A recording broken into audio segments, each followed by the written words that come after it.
crazy things, but if the fundamental nuts and bolts of the story make sense in some way, something I can relate to and understand, then to me it's much down with it, much easier to get along with it and hopefully potentially enjoy it. There has to be at least a little bit of it. I don't think that is too much to ask. And I bring this up because you look at what the WWE is doing now with Becky Lynch, and to me, it just doesn't make any sense. It's like there are so many elements that clearly pull you in one direction, and the WWE just can't help themselves by going against the grain for reasons that will always be unbeknownst to me. So you look at Becky Lynch, clean yourself up a little bit. I think it's outstanding. You're talking about Becky Lynch now compared to a year or 2 years ago. Like, that's a Becky Lynch that I think is sexy now. That's the type of Becky Lynch that I see. So to me, she looks a lot better, a lot cleaner. Clearly, the decent talent in the ring. Feel like her mic skills have and all of this, but you get to SummerSlam. Good shit. And Carmelo's the cowardly, chickenish, champion. Alright, it's good to be back, bitches! Oh, man, it is good to be back. God, I haven't streamed so long, man. Alright. Woo! First things first. Let us get something to drink. Clear up the nasal passages. And we're gonna get in. Get to this business.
got rid of them trifling past.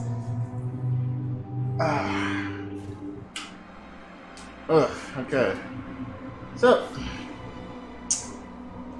friends list.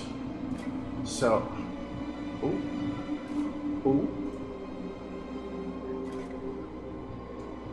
I mean, does it have to be so big though? God damn.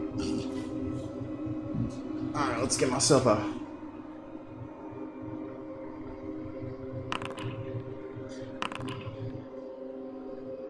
So useful. Alright. Of course, we're going to be playing as my necromancer. Oh, man, she is awesome. She was fucking awesome. Let's see. What was I about to do? Oh yeah, that's right. Okay, so I'm gonna hop on Steam real quick and see if this is working like I want it to be.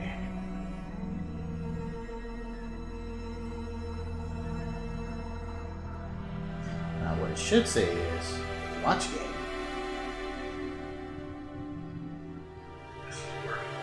Oh my god! So beautiful. Yo.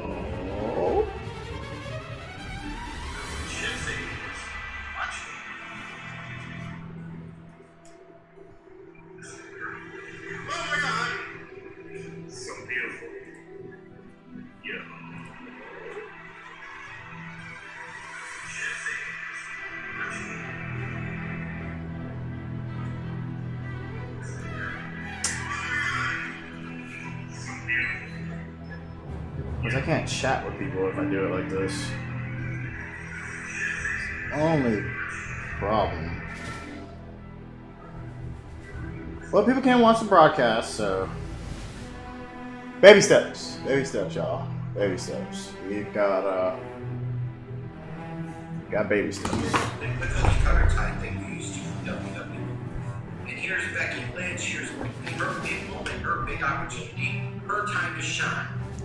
But then, her so-called best friend, Charlotte, coming back from her busted movie, gets an immediate opportunity busted titty like that, to wrestle for said SmackDown Championship. And SummerSlam.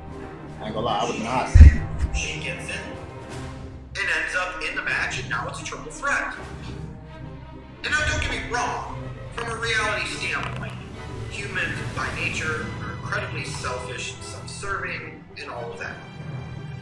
And in the real world, even if your friend was going for a job that paid more, if you thought that that job would be better for you, and you wanted to make more, you probably would go for it too. Hey, at the end of the day, it's kill or be killed. I get that.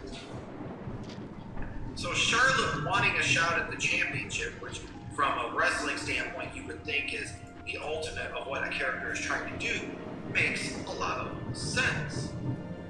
But you get to SummerSlam, you have this triple threat, and ultimately Becky Lynch comes this close to winning, only for Charlotte to be the one that stops her from winning, so that way she can win herself. And Charlotte, of course, big surprise, is the new SmackDown Women's Champion. After the match, you get the face-off, if you will, and Becky pretends to be really happy, and they shake hands, hug, and all of this. And eventually, she goes batshit on Charlotte. She was this close to only watch her best friend screw her out of what she wanted so bad. That's life. It happens. Yep. But now the WWE comes off of that, which to me is a clear face turn for Becky. I know what you're saying. She's already a face, and then she does this. I meant a real face turn. So now you go to SmackDown, and she's trying to package herself in a certain way. You're presenting a promo in a certain way. You're trying to make her sound like a heel, even though the crowd's not fully getting behind it. And this is, to me, another example of WWE failed logic. Hashtag WWE ruins everything.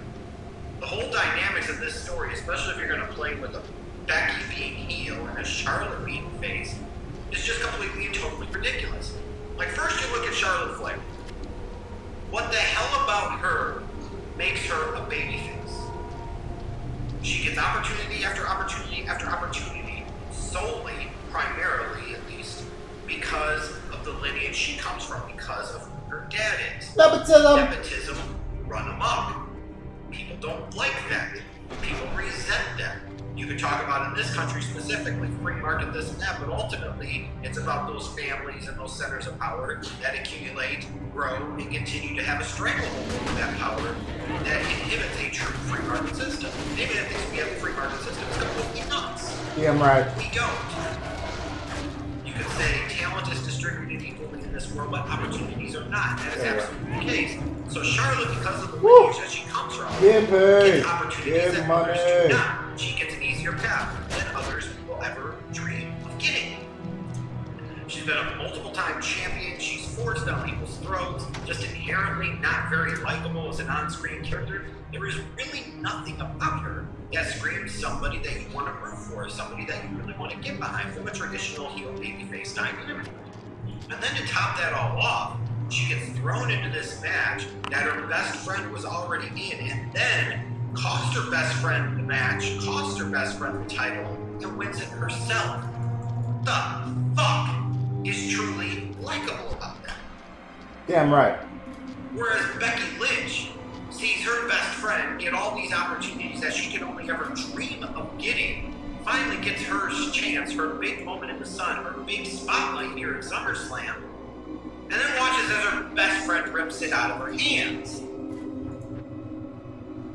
You see all of this, and Becky lashes out because the bitch just backstabbed her. So in the real world, a bitch backstabs you, the other bitch is gonna stab back. And yet we're trying to make Becky Lynch hating. We're trying to make Becky Lynch a villain. We're trying to make Becky Lynch the heel. And to me, that just makes absolutely no sense. Thank you. If anything, you should be making Becky Lynch a babyface with a big-time edge. You know, so often with our characters in wrestling now, specifically WWE, it's really hard to know who's supposed to be liked, who's not supposed to be liked. You know, the companies want to do one thing, sometimes the fans want to do a different thing. Nobody can get on the same fucking page here. But to have a clearly defined character that really makes sense, that is logical, is something that we lack significantly. Becky Lynch, being a babyface that feels like her best friend stabbed her in the freaking back and then lashed out because she got tired of it. She's getting tired of being overlooked, tired of being taken advantage of. It's already, y'all. Taken advantage of by her best friend who saw an opportunity or reasonably so. It's something that a lot of people can relate to. To me, it's very clear with this story. Either A, Charlotte executes a double turn, where Becky Lynch really is the babyface, and Charlotte did it all along and used her friend because it was beneficial to her. That's a great fucking heel. That's what a villain would do.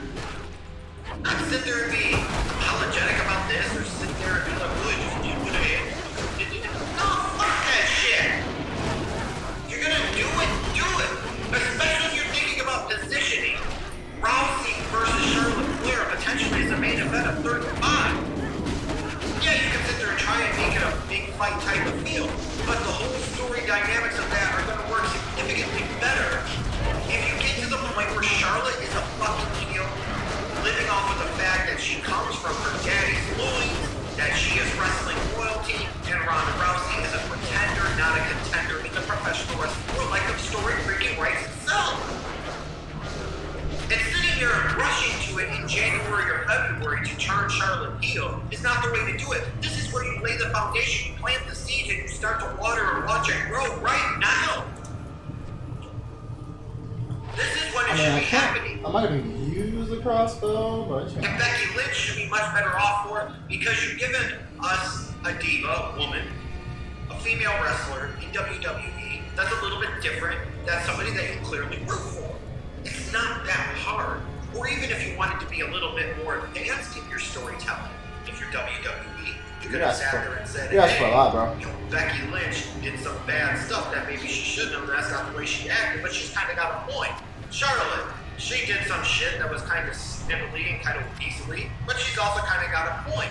Then you could maybe tell a layered kind of nuanced story where you allow things to kind of play out and see which way the fans take you. But of course, the WWE does neither of those. Yeah. Of course, Road Dogg and the WWE are going to say all types of stupid shit to make this seem like where they're going with this, at least the way it looks right now, is going to make any damn sense whatsoever. Yeah. Becky Lynch on so many levels based off of what happened and what she did is the hero here. Yeah. Stop trying to make her a villain. Yeah. Look at freaking Charlotte and tell me what is babyface about her. Yeah.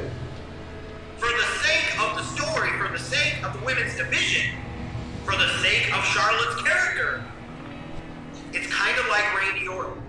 Whenever they're a face, it goes against the grain, and it's ultimately very plain. Yeah.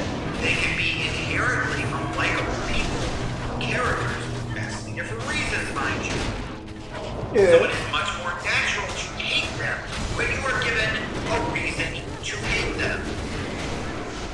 If I can take the easy route, work smarter versus harder, and nurture what's already there, I would much rather do that than go against the damn grain and work 3 times as hard to sit there and try and make something work that ultimately isn't going to work.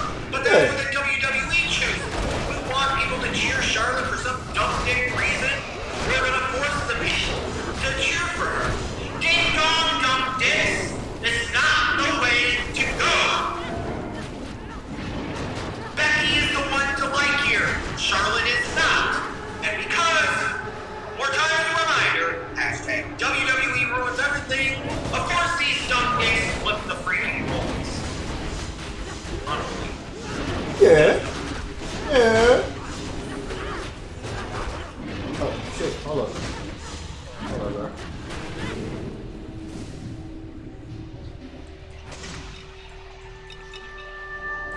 Alright, man, that's a good little video, okay? Alright, good little video. You know what I'm saying? Talk about some real shit. Maybe we put on podcast or something, you know what I'm saying, dog? Maybe some Magic Christian, you know? Some CU. I don't know, cuz. I don't know.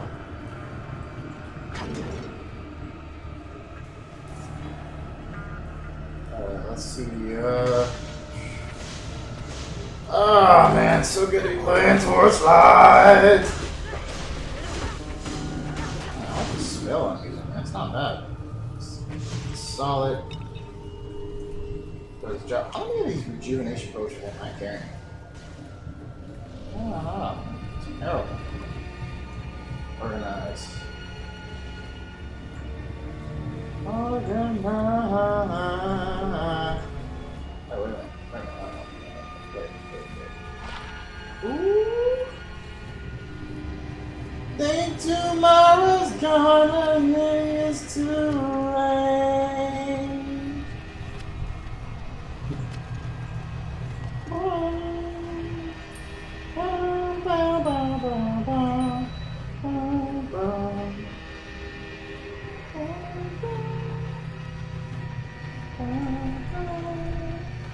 You got pages? I'm like, definitely, definitely.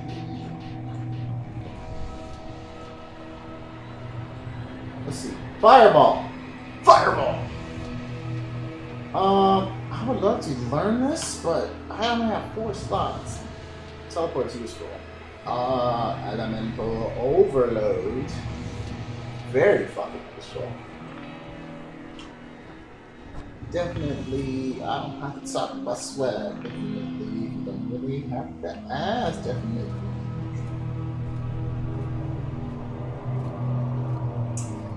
I don't know if I want to hear about old shit.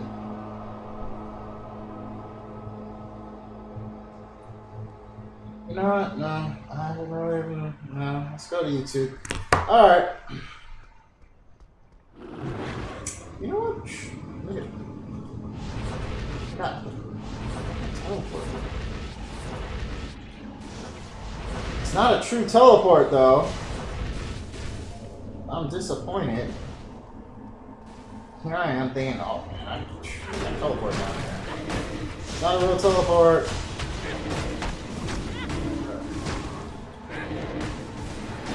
Man, where the homies at? Where the homies?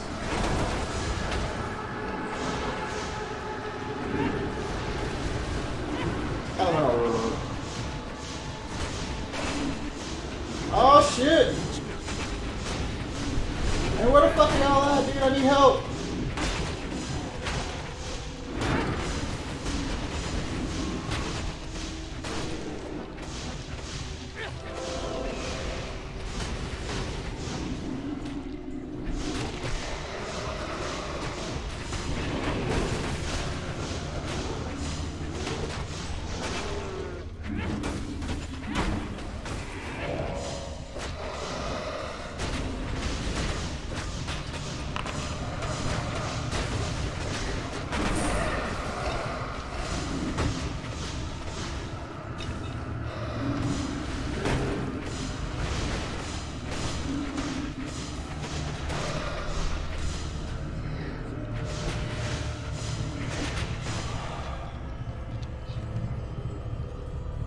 Y'all are failing at your fucking jobs right now. Where the fuck were y'all at? Oh, while I was getting my ass beat. God damn. Hey, y'all on my meat shit, man. I need y'all. All the time.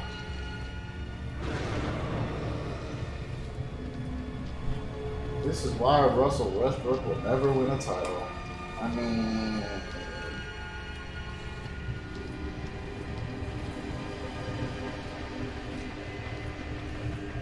Yeah, close.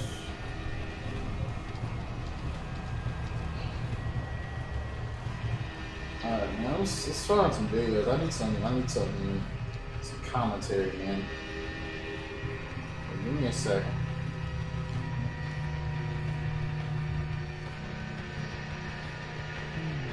Ooh, Buddy Murphy.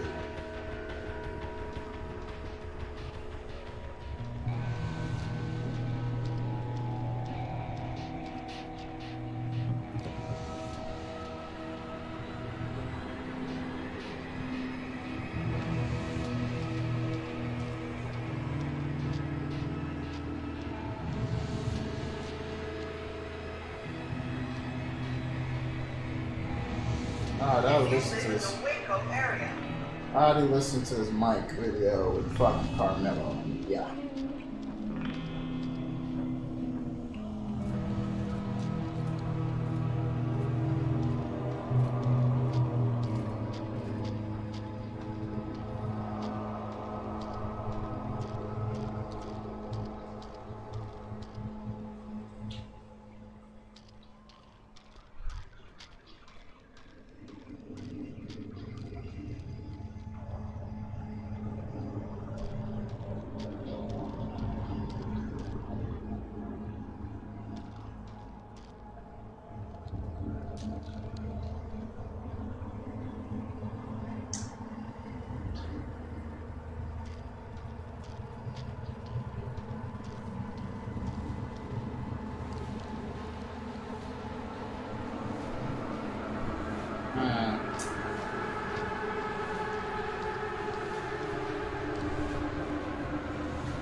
You know what? Let's look at this. Let's listen to some juice right now. Vacation, and this is the Accurate TLX. Listen to just juice right here. Accurate summer performance.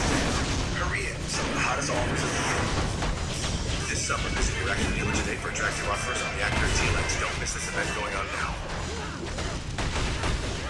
In my eyes, there's three core components to all of the modern Fallout games. You have the gameplay, so that meaning the combat in Fallout 76, that's going to be the PvP, and of course even settlement building and this new camp system. Modding, which on some of the older games was only for PC, but nowadays is on Xbox One and PS4 also. And then in many of the previous games, the the main appeal was finally the story. For Fallout 76, we know quite a bit about the gameplay. We know that modding is coming and private servers will be a feature. They're just kind of working on it still, so they don't have anything concrete to share with us. One thing I feel like we don't know a ton about, though, is the story. So in this video, what I want to share with you is pretty much everything we know about the story thus far. It's something I actually tweeted about a little while ago, as well as one of the major sources I'm using here is a Reddit post made by a guy named Katarn343. I'll have a link to that post down below, but I'll also be using a variety of other sources. But before we jump into the video, a huge shout out to today's sponsor, and that's going to be NordVPN.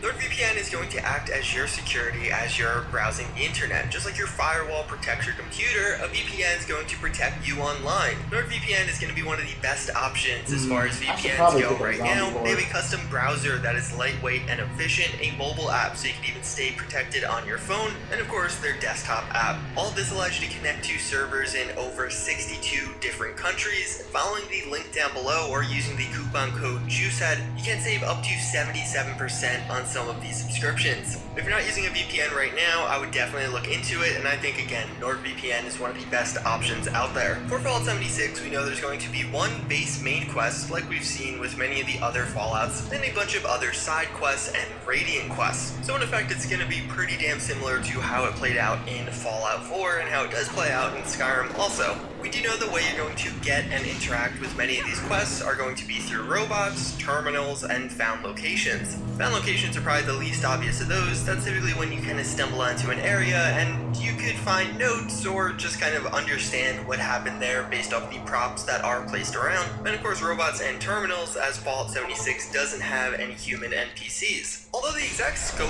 and goals of the main quest aren't entirely clear, we know it at least starts off with you leaving the vault under the direction of the Overseer to rebuild America. That was the goal of Vault 76. You were meant to be a control vault to store some of the Commonwealth's finest, and after getting released, you're going to go and explore the 6 distinct regions of the map. Another Reddit user actually has created what looks like a fairly complete version of the map, and you can really see that they are distinct regions. There's going to be slightly different experiences in each of those. As far as what they mean by rebuilding, basically we do know that you're going to be able to obviously build your own camp. We also found out that certain settlements will be buildable by multiple people, kind of like a co-op building location, but that's only in specific locations. And even beyond that, certain resources will be at workshops or settlements of some sort, but they're going to be guarded and defended by a monster of some kind. It has been mentioned in interviews past that one of the things the story of Fallout 76 is going to look at is what happens to the people that were living in West Virginia, or specifically the part of West Virginia we're going through. From a lore perspective, it seems like the entire population of West Virginia, or again, at least where you are, was wiped out by the bombs or creatures,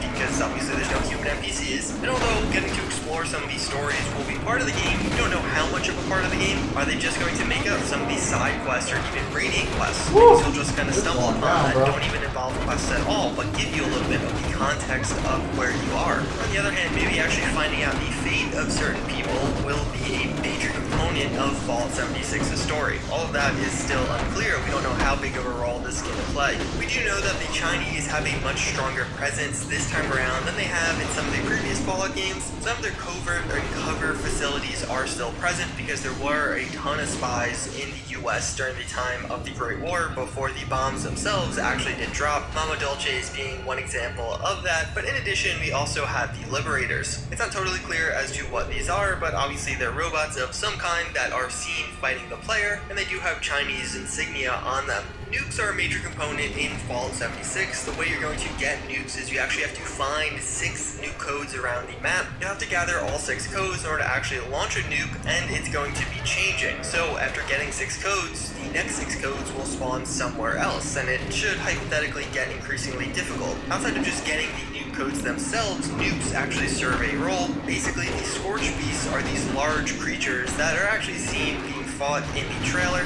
They basically have underground fissures where they're actually going to nest, and you're meant to use the nuke nukes against these to either close up the fissures or maybe just nuke these scorch beasts themselves. It seems like this will obviously be something that repeats. I imagine on a single server you'll make these scorch beasts go away for a certain amount of time, but then I imagine they'll come back since you can get more nukes. But it was mentioned in an interview that this is one of the things you're meant to do towards the end of the game. It's unclear if that means that you have prerequisite quests, like you have to complete other things first, or it's just you need to be a fairly high level to actually get all of the nuke codes because, well, they're probably guarded or difficult to acquire. Mothman is seemingly going to be an interesting character in Fallout 76's story. Whether it just makes up one side quest or a core component of the main story itself isn't clear, but what we do know is Mothman is actually going to be an enemy that interacts with you in stages. In his first stage, he's going to stalk you and won't seemingly take on his full form based off what we've seen in the trailers. Then of course there's going to be subsequent stages where your interactions with him will be different, and he's said to be unique compared to a lot of the other enemies. And then finally, the Flatwoods monster is seemingly from space. We basically saw some of him in the No-Clip documentary, and although that's not necessarily confirmed, it certainly looks like he's a Zetan or something of otherworldly origin.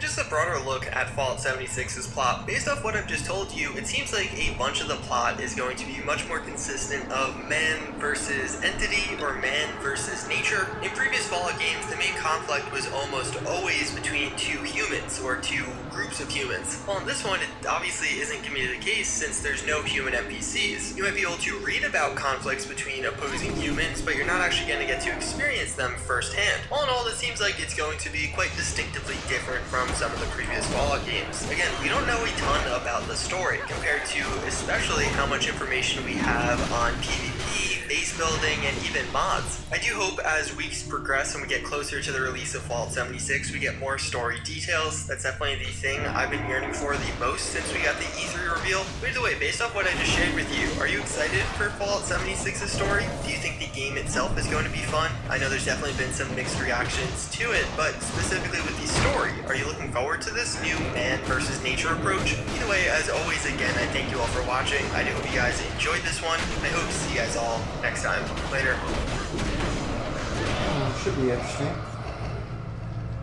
I'm excited for Fallout 76. It's not exactly what I want for my Fallout experience, but it's getting there. It's a step in the right direction, I think. In our last episode, we stole a priceless necklace from Darren Hightower in order to join the Thieves Guild run by a thief named Loxley. And we finally dealt with Decker, the crime boss of the Hub Underground operating out of the Maltese Falcon. We also met a cult called the Church of the Cathedral. Their top representative here in the Hub was High Priestess Jane, who had a singularly unpleasant personality.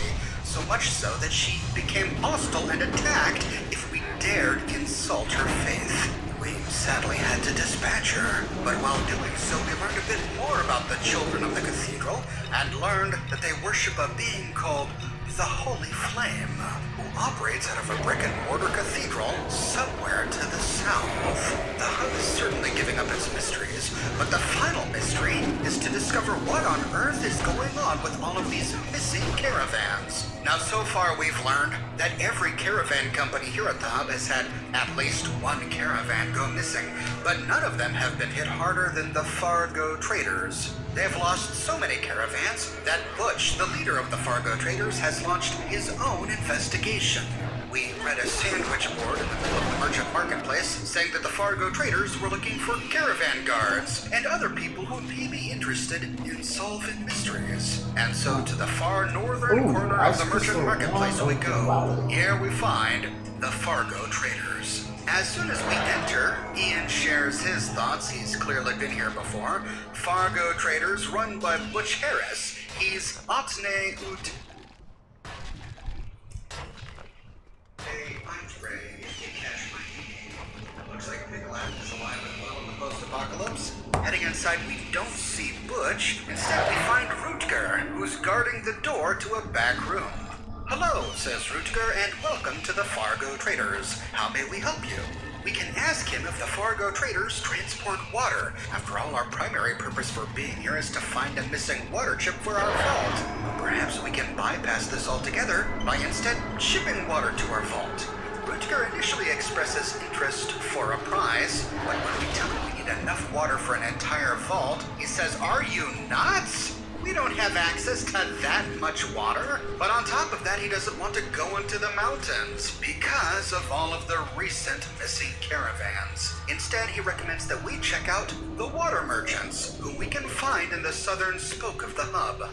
We'll be sure to check in with them, but before we do, we can ask Rutger here more about the missing caravans. From the dialogue, we gather that Rutger is really the man in charge of Fargo traders. He runs the day-to-day operations of the caravan company. He facilitates trades between a wide range of settlements here in the wasteland, and he trades in all sorts of stuff. Chems, tires, guns, bullets, food, bromid, dirt, even scraps of metal. You'd be surprised what's in demand out there, he says. Something that may be taken for granted here may be a highly sought-after commodity in a settlement 10 miles away. But before he can give us the okay to work for him, we do have to have an audience with Butch, who is at least a figurehead of the Fargo traders. What do you want? I need to ask you some questions. Time is money, chit-chat is not money. You hear about the job or what? Yes. Hot damn, someone with guts. Done and done. Go talk with my second, Rutger, and get the details. Wait. I have some questions about the job first. Don't spoil it. Make 'em quick. How much does it pay? Rutger will handle that. He does all the trivial stuff for the Fargo traders. Now get on out, because I got work to do. Trivial, like how much to pay the people doing work for your company. Right. Looks like Rutger really is in charge. Hey, I've got one more question, okay? Just one. Can you tell me more about this job? Well, some caravans have been disappearing on us lately. Damn if anyone can figure out what happened to them. I bet you didn't even look for them. What did you say? I was implying that you were too frightened to go look for them. I'm tired of your insults, you pinhead. Don't come back. Rutger, take this annoying bug away. If we choose that option, we get locked out of further dialogue with the guy, though we could always take the job again from Rutger. But assuming we didn't defend Butch here, we can ask him, "So, what do you want me to do?" Simple. Find out who's doing it and tell me. Or take him out. Makes no damn difference to me. Just get that job done. Oh golly, that sounds scary. I'd better pass. Then what the hell am I doing still looking at you? Get out. Or we can say, "Do you have any clues about who's doing this?"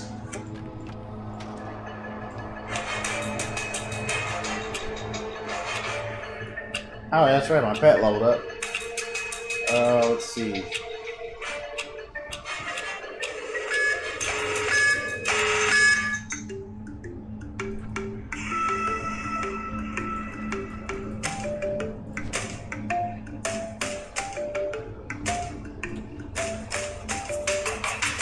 Book now at encryptusescaperooms.com.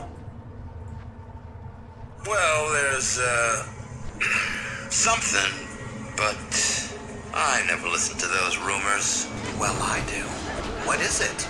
You really want to hear it, huh? Well, some say it's the Death Claw, but I don't know nothing about that. You sound scared, Butch. Listen, you, I ain't scared. I'm cautious. It'd be stupid not to be with the Death Claw. But go talk to Beth, she'll tell you more. Well, what else is around here besides the hub? Yeah, just the normal stuff. Well, you got the Junktown to the north and Brotherhood of Steel to the northwest, and of course the Boneyard to the south. All right, 2 more locations added to our map. The Brotherhood of Steel to the northwest and the Boneyard to the south. Hey, Butch, can you tell me about yourself? What do you want to know? Just curious. Yeah, well, I don't like going around talking about my personal life and such. Oh, come on, please. Well, I've run the Fargo Traders for about 5 years. Before that, I was in Addington. Before that, near the Globe. And with that, we get the Glow and the Los Angeles Boneyard of Addington added to our map. Well, what was I supposed to do again? Well, you're a bright one, ain't you? Here's the job. Find out who's stealing my caravans. Money. Big. You fail, hurt. Big. Understand? Now get out of here. After talking with Butch, we can check in with Rutger to learn something useful about this job. He tells us that the job pays 500 hub bucks, but only if we can tell Butch exactly what's been happening to all of his missing caravans. In order to do so, we'll have to collect and show him some proof. Rutger has a hunch that the water merchants are somehow sabotaging the Fargo traders' caravans. But then he goes on to say that it may be the Brotherhood of Steel. But we have already learned that all of the caravan companies have at least one missing caravan. It would be strange for the water merchants to attack themselves too. Could he be right about this Brotherhood of Steel? Or is Butch right about this Deathclaw? If we ask Rutger more about the Brotherhood of Steel, he tells us that they're really strange. They worship technology, and they wield a whole lot of firepower. He suspects them mainly because they could very easily take out an entire caravan, and then he tells us where we can find them. When we ask him about the Deathclaw, he pretty much dismisses it. He says, yeah, Deathclaw, whatever. It's just people's imagination getting carried away. There's no ghost or monster or whatever it's supposed to be. Just stick with reality and you'll be fine. Despite this, he says that if we want to learn more, we can talk with Beth about it in the gun shop. And we recall that when we last talked with Beth, she offered us a 15% discount if we ever decided to work with the Fargo traders. Well, now that we are gainfully employed, we can head on over to the gun shop to take advantage of this discount. And we can ask her what she knows about the missing caravans. She acknowledges the rumor that the water merchants may be responsible, but she dismisses it. And she thinks that the Deathclaw is more likely, though she does concede that the Brotherhood of Steel are certainly a viable option. When we ask her why it couldn't be the water merchants, she says that it's because they've lost a few caravans too. Not nearly as many as the Fargo traders, but they have been affected as well. Why would they harm their own caravans? We can suggest that this is all part of their plan. They could be lying about their missing caravans to remove suspicion from themselves. But Beth doesn't buy it, because even though the water merchants and the other caravans do sabotage each other on a regular basis, completely destroying entire caravans and killing the caravan guards is not really their style. Plus, that costs money. And she doesn't think that the water merchants would spend that kind of money to take out an entire caravan and effectively make them disappear. After all, every caravan is heavily guarded. She says you'd think someone would escape. But no, every single time, they completely vanish altogether. She then says that she thinks the Fargo traders have been affected more than the others simply due to bad luck, or perhaps because they're traveling the wrong routes. Routes that may lead them closer towards something dangerous. We can then ask her about the Deathclaw. What exactly is a Deathclaw? And she tells us that the Deathclaw is the most evil thing to rise out of the ashes after the war. Some say it's a powerful ghost from the war that haunts the land. But Beth says that it's no ghost. It's flesh and blood, as real as you and I. It's 20 feet tall, with teeth as big as your arm. It's some kind of demon that found its way here when the world was engulfed in fire. We can respond a number of ways, all of which make her angry and causes her to not talk with us anymore. We can say, sorry I asked, or you're crazy, I should just end your misery right here and now. But to actually get her to talk more about it, we can say, wow, do you know where it is? Or, do you know anything more about the Deathclaw? And she says, well, I know this old mutant in Old Town named Harold. He has seen it. He's the only one who has seen it and lived. Oh-ho. Ask her how she knows that Harold is the only one to have seen the Deathclaw. She says, well, Uncle Slappy over in Old Town talks about it sometimes, but he's just a crazy old fool. Well, maybe, but perhaps we can get something out of Uncle Slappy. Before we head to Old Town, we can ask her what she thinks about the Brotherhood of Steel. And immediately she begins to whisper. Why, don't you know, she says, I heard that they make human sacrifices and do all sorts of other terrible things. You never know what a person's really like behind closed doors. You've got to be careful with whom you associate. After we've indulged in Beth's gossip, we can head over to Old Town to see if we can find Harold and Uncle Slappy. If we head due west of the L-shaped building, where we found the basement that concealed the Thieves' Circle, we find an unremarkable rectangular wreck. And outside the door, a man wandering around saying, "Do, do, do." He has a lot of nonsensical things to say here. Where's my blanket? Let's play Global Thermonuclear War, which I believe is a reference to war games. Give me the sugar, baby. It's a bitty spider, smashin', smashin'. The moon is out there. This is Uncle Slappy, and he's a few pennies short of $1, or a few caps short of a six-pack. Oh, pretty, pretty stuff. Why is the moon? We can ask him what he does around here, and he says, "Do, I do, then you do, then we all do." No, really, what do you do? I do this, then I do that. You see Harold? Harold's fun. His hair falls out, falls in the wind. There it goes. Wind, wind. What is your problem? Problems are like soup bowls, wide and shallow. We could try to focus this guy and say, "Beth told me to talk with you about the Deathclaw." Beth, shoo-sha, Beth. Like Harold, you talk, Harold. Harold tell you story. Slappy help then. Right. Heading inside the shack, we find the first room empty, but upon entering the second room, we find... Oh shit! Spare Oh, change, old shit. friend, old pal. Can you help a poor mutant down on his luck? Oh shit! It's a hideous mutant! Keep away from me! You're as bad as the rest of them. When we've regained our composure after seeing such a mutant, we can try to talk with him again. It doesn't matter whether we give him money or tell him to shove off. He'll talk with us the same. Though if we don't have enough money to give him, he says, Jeez, you're worse off than I am, friend. Luck to you. "What's your story, Harold?" The whole thing. Well, after the Great War, my vault was one of the first to open. A long time. No, I meant what happened to change you into that? I got mutated. Sure wasn't born this ugly. Happened when we tried to find out where all the mutants were coming from. Oh, you remember the Great War? Tell me about those times. All started with the sirens. I was young, but ooh, I do remember that. A lot of terrible years followed. And I remember walking out of the vault late one morning. Where was your vault located? You know, I'm not real sure anymore. West, I think. Wait, east? I don't know. Do you realize how old that makes you? Yeah, about a century or two in dog years. Dog what? Never mind. That was from my time.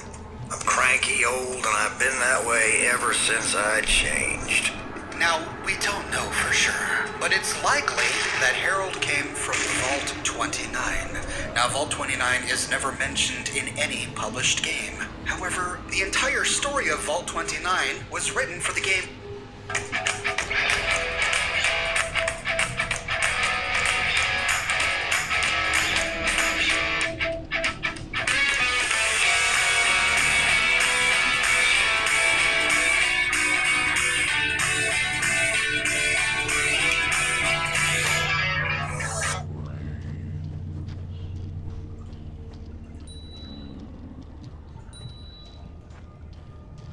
That was to be Fallout 3 before Black Isle Studios canceled it. In that game, we learned that the vault that Harold came from was Vault 29.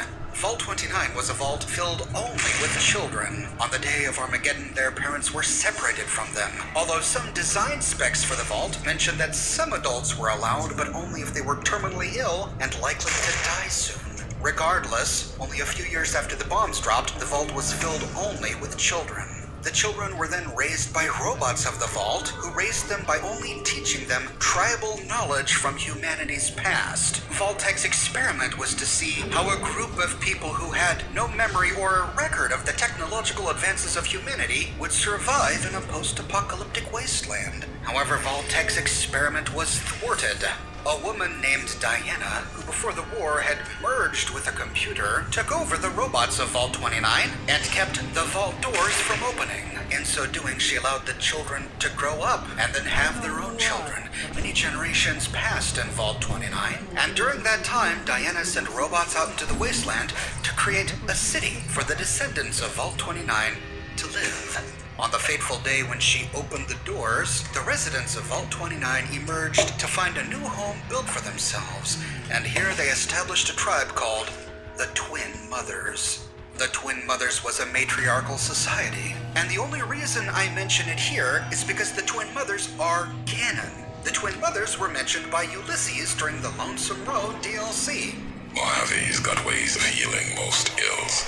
If not, some tribes have usually found a way you didn't expect. Like healing powders. Tribes back west only use Xander and rock flour. There's a way the Twin Mothers in the east used to brew it though. Cures a wound, leaves the bitterness that caused it. The Twin Mothers were always about lessons. Kaisar taught them the last one though. So that's it for them. Though tragically their fate is also set in stone, the Twin Mothers were eventually consumed by the Legion. Harold was born in 2072, making him only 5 years old when the nuclear apocalypse happened in 2077. He was one of the children who grew up in Vault 29. But in the year 2090, the robots of Vault 29 removed him from the vault by force under the pretense of sending him out into the wasteland to see if it was ready for habitation. But he would never return to Vault 29. This was all part of Diana's plot to convince the residents of Vault 29 that the wasteland was not yet suitable for reclamation, which encouraged them to stay within the safety of Vault 29. Harold was taken to Diana, and Diana gave him the option to either stay with her forever or leave Vault 29 to explore the wasteland. However, if he chose to leave and wander the wasteland, he would be conditioned before he left so that he wouldn't remember where he came from, thus protecting the location of Vault 29. He chose to stay with Diana, but he escaped. He chose to keep the existence of Diana and Vault 29 a secret, even after everything she did to him, because he didn't want any harm to come to them.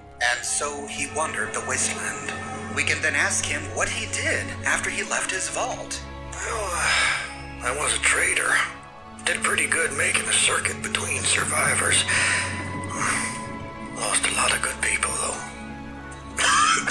How did you lose so many people? Gangers got them. Scavengers attacking the caravans and mutant son of a dog if they weren't springing up like rabbits with a mission. Had to have an army of guards with just to do a deal. Didn't the guards help? Of course they helped, you bonehead. Just too damn many to handle. How did you survive the mutant attacks? Didn't. Got killed. Love that joke. Funny, Harold. Such a joker. Well, did you ever find out where the mutants were coming from?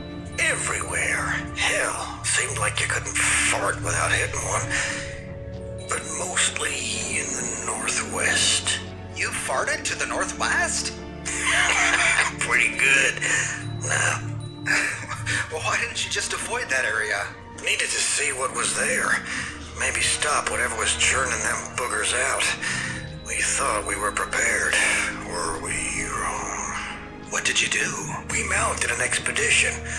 God, Richard Gray. Led a small group of us up there. Where did you go? I can't remember the route or anything, but I am damn sure it was northwest, though. I think. Who's Richard Gray? Richard Gray was a doctor. A little older than me, and friend was he smart. He found the source. And what was that? Some sort of old military base. We lost a lot of folks getting in there. But how did you know that the base was the source of the mutants? Because it was like someone went bargain shopping at mutant land. Cheaper by the dozens. Can't figure any other reason except that being the factory. What did you find in the military base? Robots and such. A lot of them. Damn surprised they was still running after all this time. But with the war and all. Whew, boy, they tore us a good one. What did you do when you got past the robots? We got pretty far inside. Wasn't a lot of us left by then. Gray, me, and a couple of others. One of them robots got Francine. Mark was wounded. Sent him back to the surface. Then it was just me and Gray. Whatever happened to Mark? To this day, I don't know. He never made it back here, and well, I couldn't face the wasteland again, so I never looked. What about you and Richard Gray? We made it to some sort of central core, like a plant of some sort. That's when it happened. What? A robot crane crashed into us. Last I saw Gray, he was flying through the air and into some sort of acid bath. I was in bad shape and, well, I passed out. And you never saw Gray again? No, you idiot! I just said I never saw him again, didn't I? Oh, sorry. Well, how did you survive? Well, I have no idea. Woke up in the wasteland, barely hanging on. Got lucky and some traders I knew found me days later. Good thing, since I was already changing. They brought me here, and here I've been since. How did you end up becoming a mutant? Alls I know is it was something inside that base. Do you think it could have been the radiation? How the hell should I know? Gray would have known if anybody could. Anyway, that's how the deal went down. Wow, Harold. Thanks for the story. Well, thanks for letting me tell it. Well, I'm really here to learn more about a death claw that I've heard about. I also heard that you're the man to talk to. That thing. Friend, that is Nightmare City. Why the hell are you asking about that? Gonna kill it. Okay. Well, it's like a damn big man is what it is. Got spikes and claws that can cut through the heaviest armor. But don't let the size fool you. It's quick. Does it have any weaknesses? Well, from what I've heard, maybe whack it in the head. I'd try the eyes. Of course, there's a problem there. What kind of problem? You can't look at him. You just said the Death Claw can hypnotize just by looking. Then it walks up and boom, you're it. Ah, great. Thanks, Harold. Good luck to you. You're gonna need it. Well, we walk away not really knowing how much of that we can believe. But Uncle Slappy told us to check in with him after we had finished talking with Harold. Talking with Uncle Slappy, we can say, I talked with Harold. The Death Claw sounds pretty nasty. What could you tell me about it? Death Claw, da-da, Death Claw. Come on, what do you know about the Death Claw? Death Claw, scary, real scary. Looks neat though. Wanna see it? You can take me to the Death Claw? Yeah. Death Claw, going to see the Death Claw. Just shut up and take me there! And with that, we arrive at the Death Claw lair, and we gain 800 experience. Heading into the cave, we pass by human bones. We come to a split, and heading south, we find broken eggshells. Examining them, we don't learn anything. But moving south, we find the Death Claw, and he was hunched over some sort of body? And as Harold told us, the Death Claw is indeed quick. We're able to get off only one shot before he reaches us and begins to rip us to shreds. Despite how much they talked him up, I only died and had to replay this battle once. Tycho, Ian, Dogmeat, and I were eventually able to take him down. When was the last time you changed this? Yep, your home air filter, or AC filter, or furnace filter, whatever you call it. Don't remember the last time you changed it? Now, there's this. Filter Easy is a subscription service. New air filters arrive at your door automatically, reminding you when it's time to replace the old ones. And shipping is always free. No more forgotten air filters. Try it today and get your first order free. Literally $0 for your first order.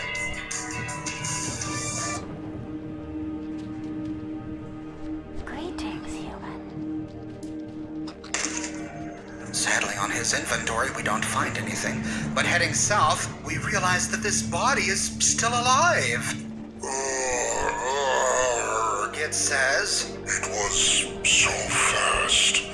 My brothers were gone. Could not help. Who are you, we can ask? I can't remember. Was the leader of it. Maybe my holodisk. The mutant weakly hands us a bloody holodisk. Before he dies, we can quickly ask him, where did you come from? We were scouting for primes.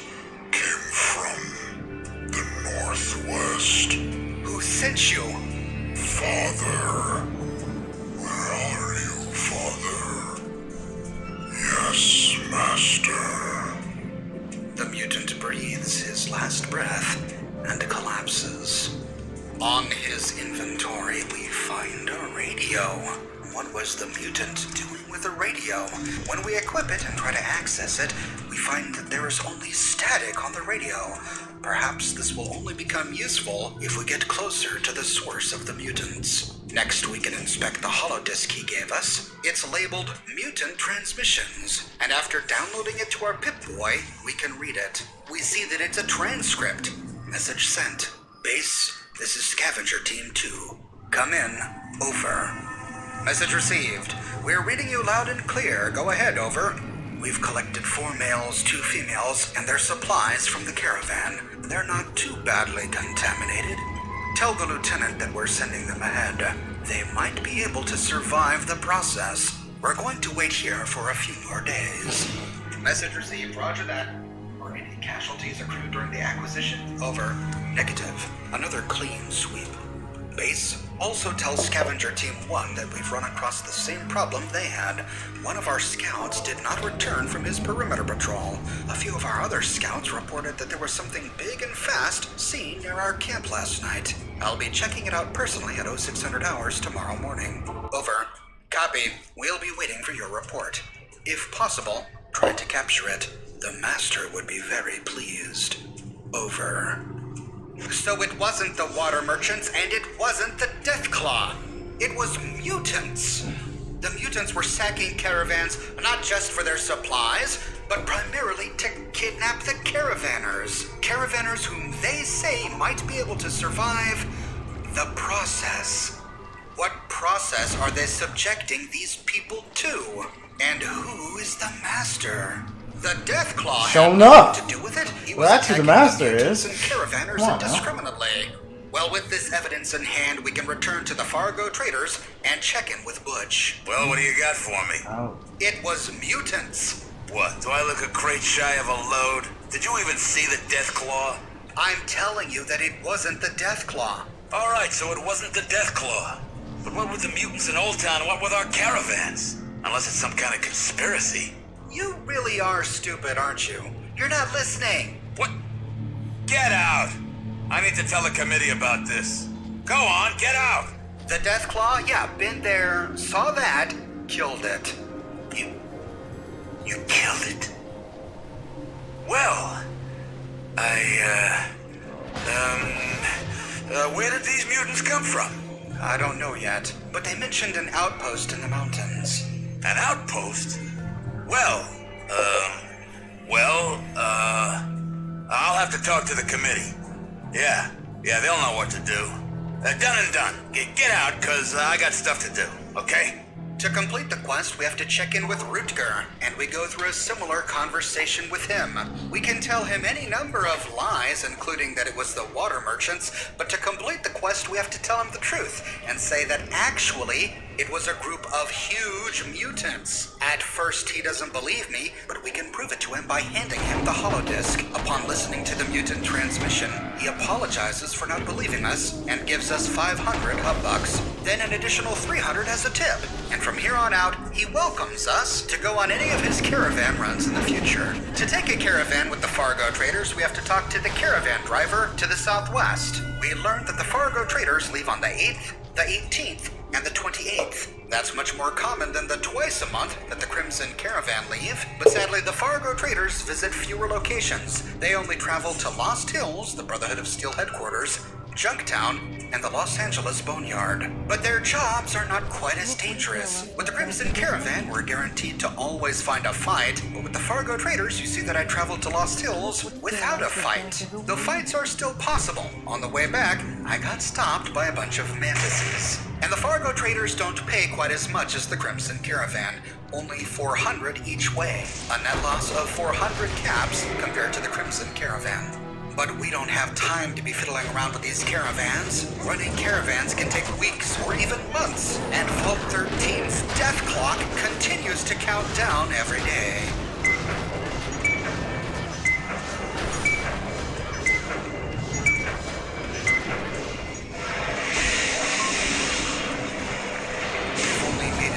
But we've already wasted 50 days, and we have yet to find the water chip.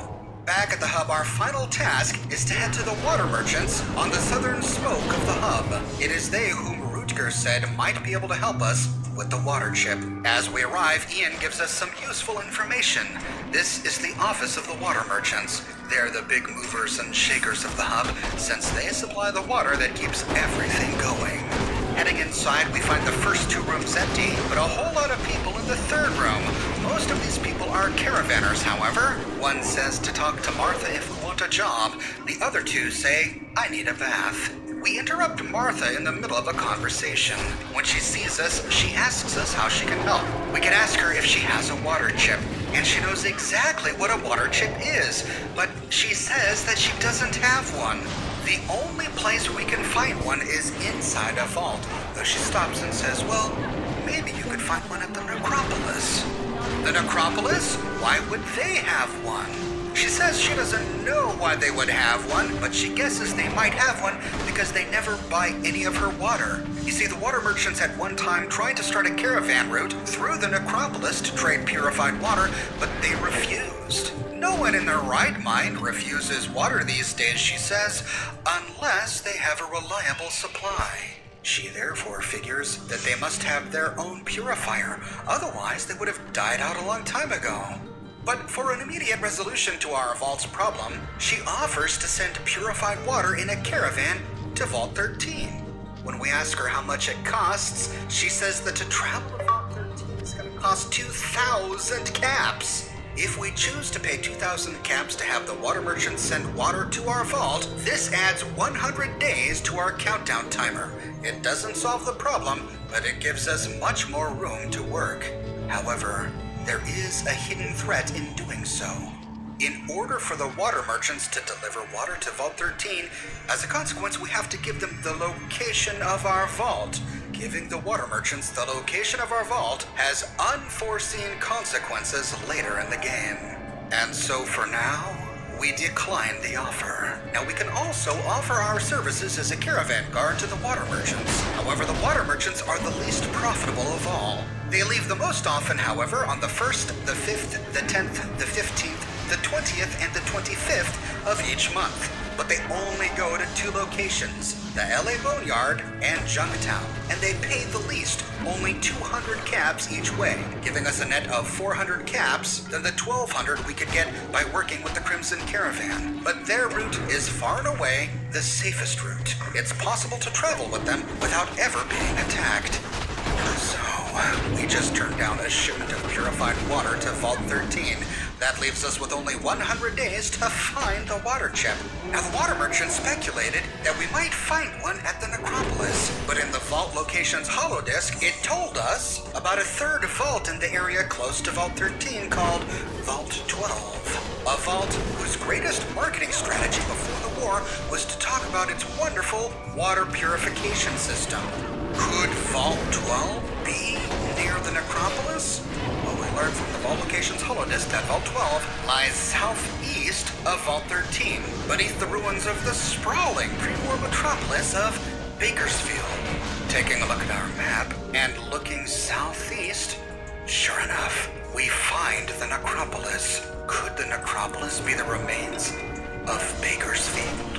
If so, could it be hiding the remains of Vault 12?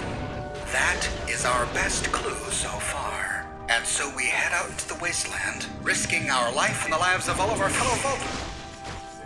You know what? What is this? Part 6? Dwellers, in the hope that we're correct and that we're headed towards the remains of Vault 12. Does he have a playlist of this? This is a great series. Let's see. Full story of Fallout 1. Let's go back to with Ian as a companion, and when we feel we're ready, we can head back to Seth and ask him to take us to the Red Scorpion Caves. He says that he can't go himself, he has to stay here and protect the town, but he can show us the way. If we agree, we arrive at the cave many hours later. The cave mouth beckons us to go deeper into the lair of the Red Scorpions. Just outside the entrance, we see the remains of a Brahmin. We must be at the right spot. Heading inside, we find a split. A path going north and a path going south. Heading south first, we immediately find 2 Red Scorpions. When ready, we can attack. And after a fierce battle, we defeat them both. On their corpses, we find Red Scorpion tails. This is what we need to bring back to Raslo so that he can synthesize a Red Scorpion antidote. With this southern wing explored, we can head north. At the very end of the northern passage, we see that it splits again to the east and west. Heading west first, we find 1 more Red Scorpion. Let's see if you enjoy this, says Ian.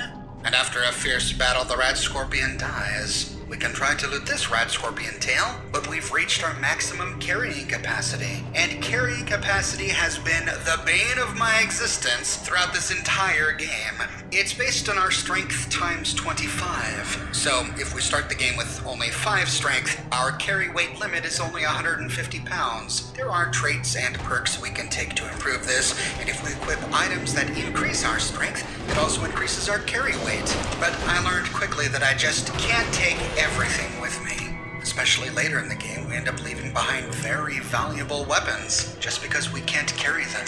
It's also tricky to trade with companions. It's not intuitive.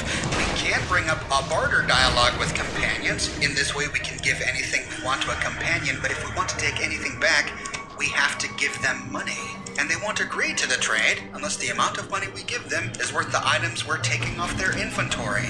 The solution is to use the steal skill. So in order to freely trade with our companions, we have to steal from them. In this way, we can take and place whatever we want. But each companion has his or her own max carrying capacity as well. Thankfully, Ian here is pretty strong, so he can carry a lot for us. But we find the heart of this Red Scorpion nest if we travel all the way to the east. Here we find no fewer than 6 Red Scorpions. We can do our best to take them out one by one so they don't all mob us. Let's see if you enjoy this, says Ian. That sounds like he's having a good time. And at last, after a fierce battle, we defeat them all. When done looting as many of the Red Scorpion stingers as we can carry, we can leave the cave. Heading back to the entrance of Shady Sands, we can check in with Seth. Our entire town is grateful to you for destroying the Red Scorpions. Thank you, says Seth. Heading down to Raslo's shack, we can hand him the Red Scorpion stingers. He says, let me see the sack. He's confident he can do something with it. If we hang around for a while, he finishes his experimentation, and he offers us a free sample of his antidote. The antidote cures rats. Hello there.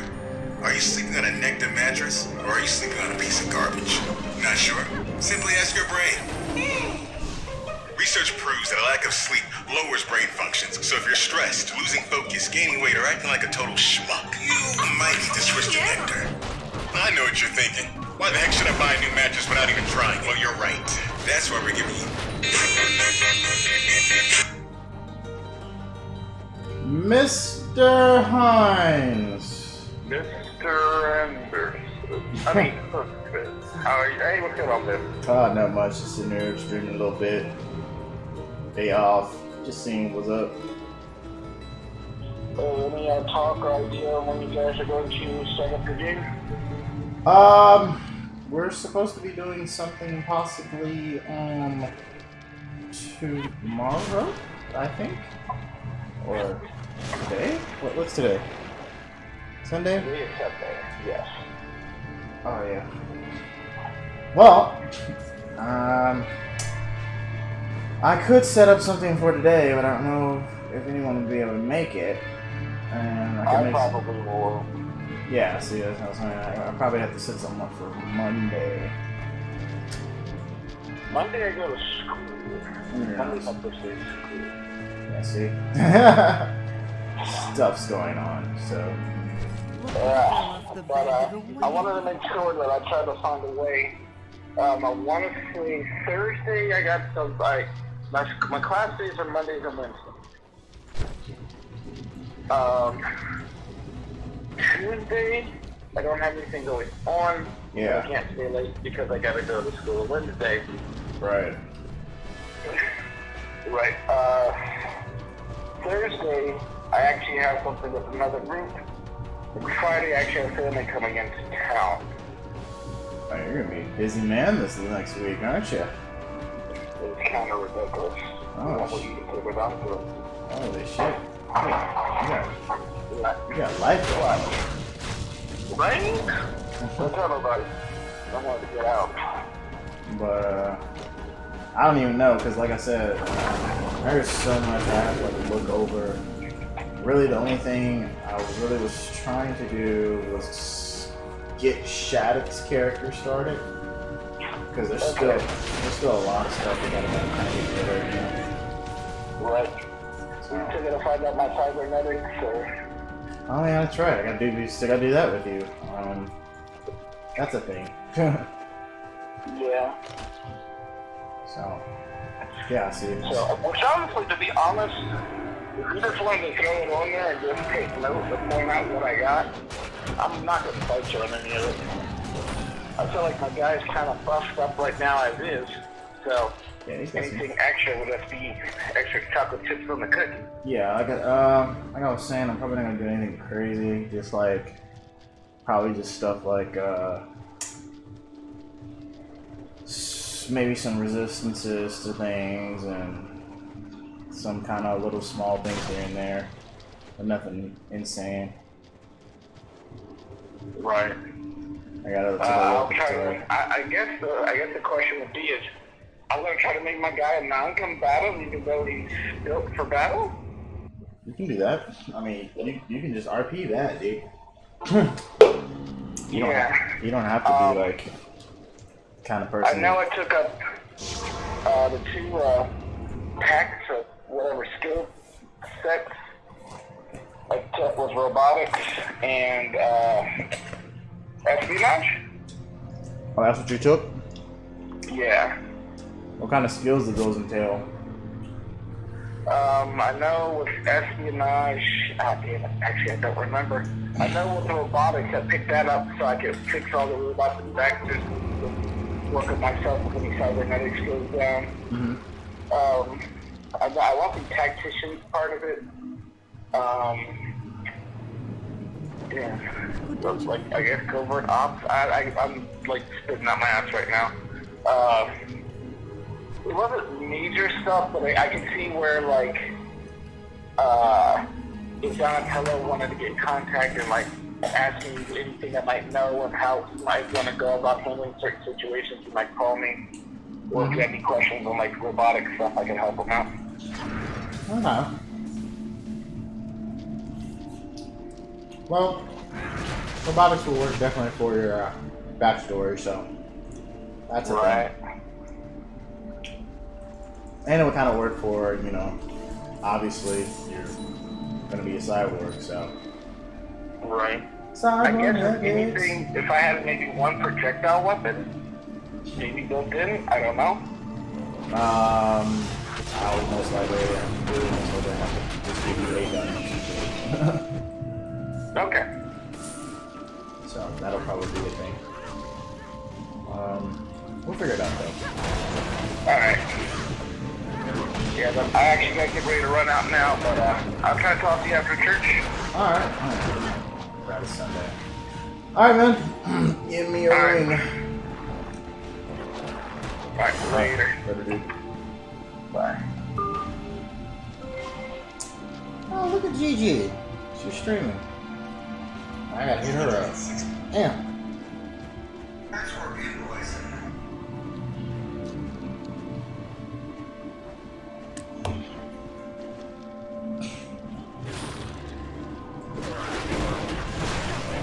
Damn, sucker! Damn, sucker! Damn, sucker! I need to go ahead. Level up.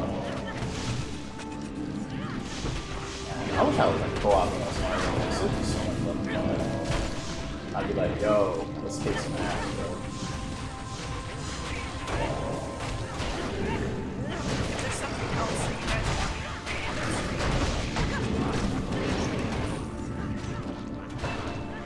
do. You have become more experienced.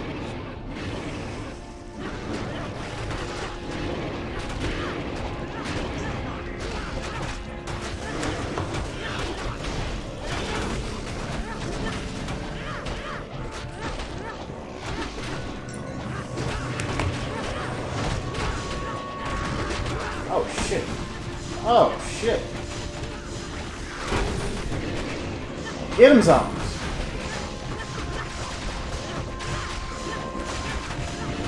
So I should get some fame for this?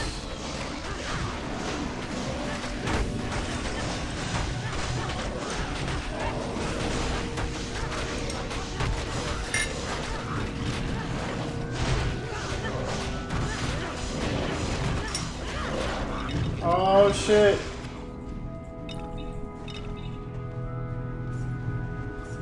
What up, bitches? Hello, Black Manda. Not too much is up. Besides eating supper, I suppose. Your pet has departed.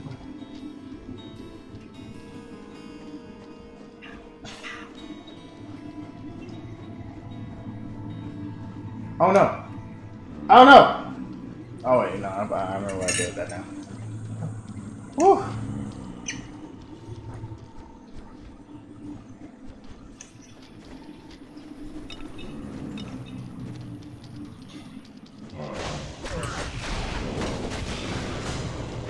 Got these zombies, bro.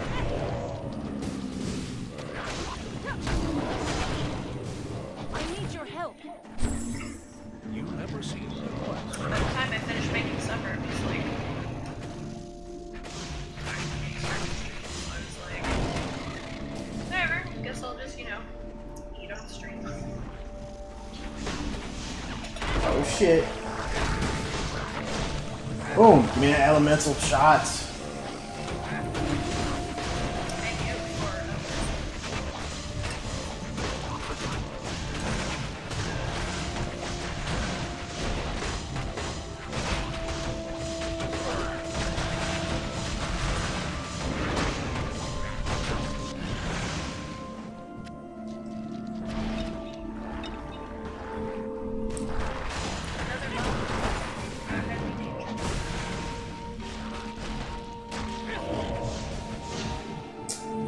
Sucker! Damn, sucker! Damn, sucker! I don't want to do the game so fast today. I think I'll do it fast-ish.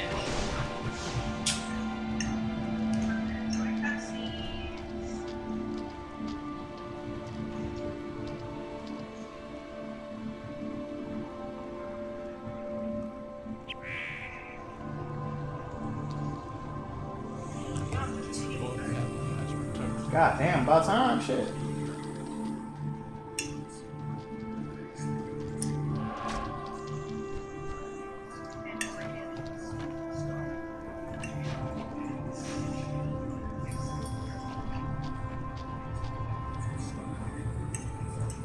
That editing.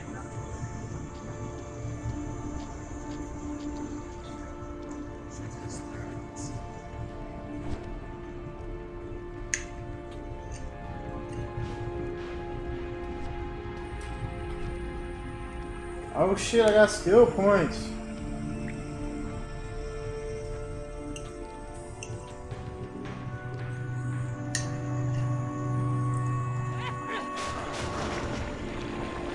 Come, my zombies.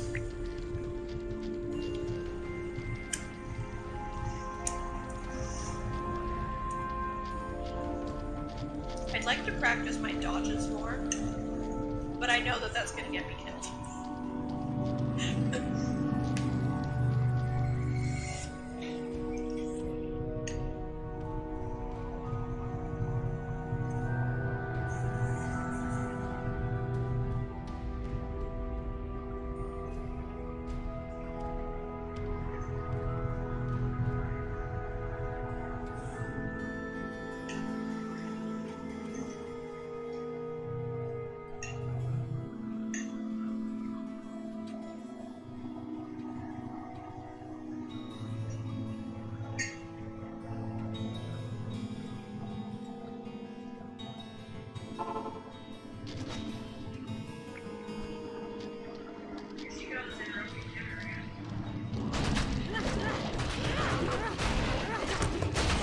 Oh,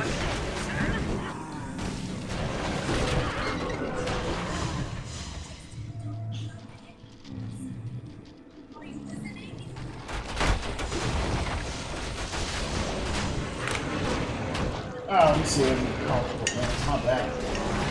My neck and my back. My back and my neck. Oh no, my zombies are dying! You motherfuckers! How dare you?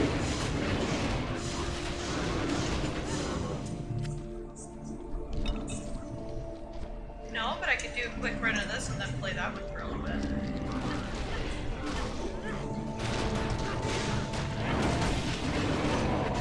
Torchlight 2. Tell me about it.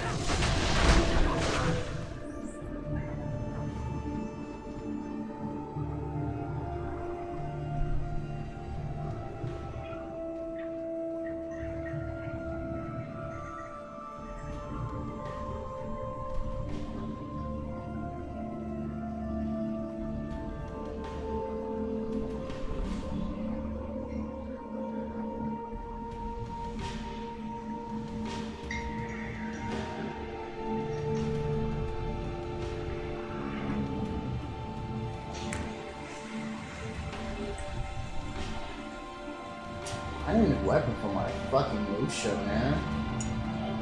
She's been rocking that fucking old ass Bakken. Oh my god! Oh my god! Oh my god!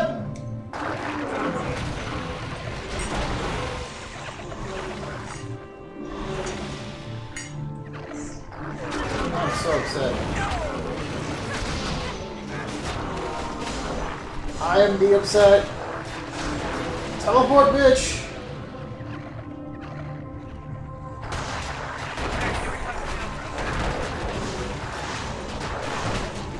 God damn, dude, really?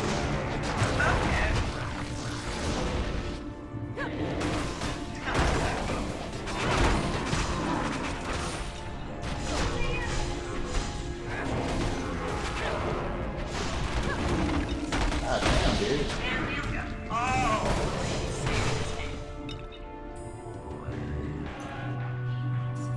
Good lord. Look at my fucking Lucia.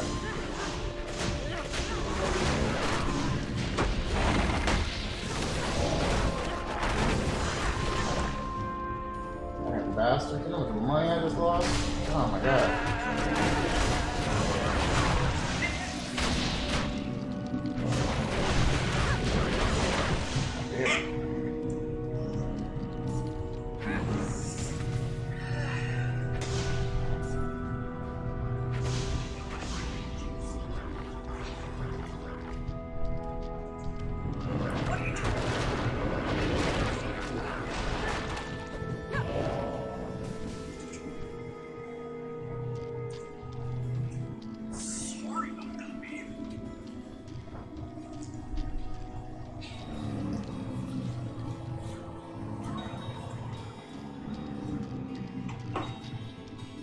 Let's see how much the game is running right now.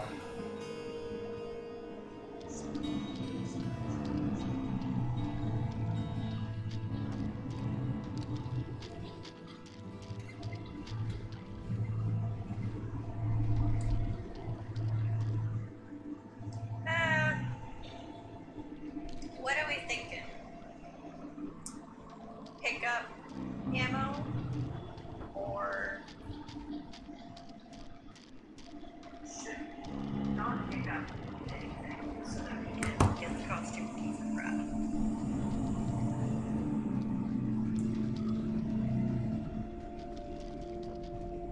I believe I fucking died. That's bullshit. Oh, by the way, he says something really creepy when we talk to him again.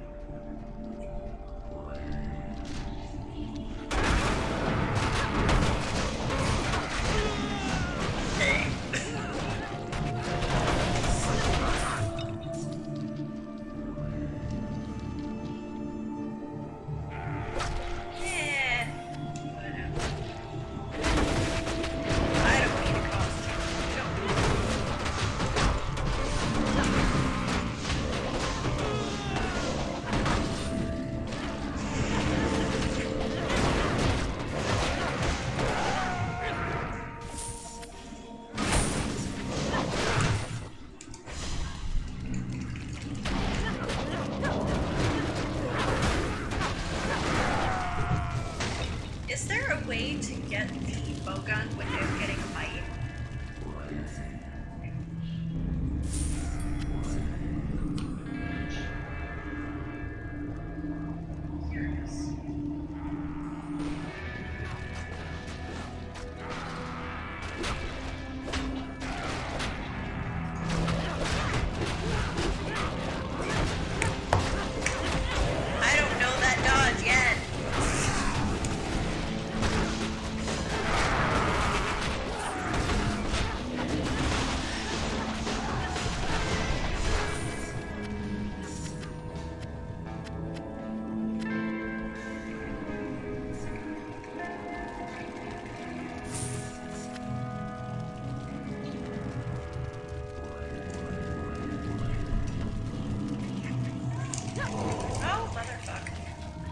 Shambles. Shambles. Oh, shit. Shambles. Might as well get bit by the sun.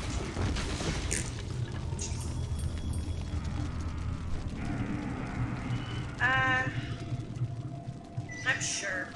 Just me.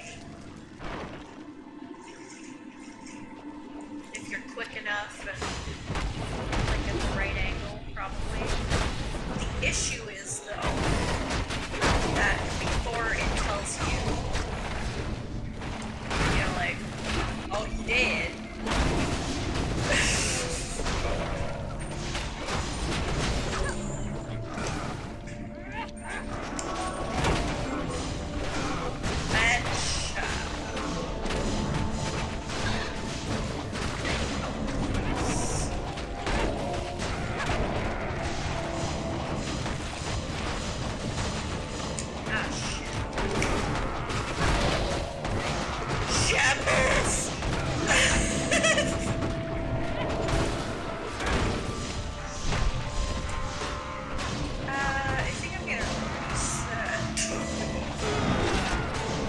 What the fuck, man?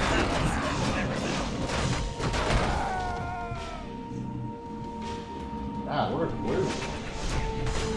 going on?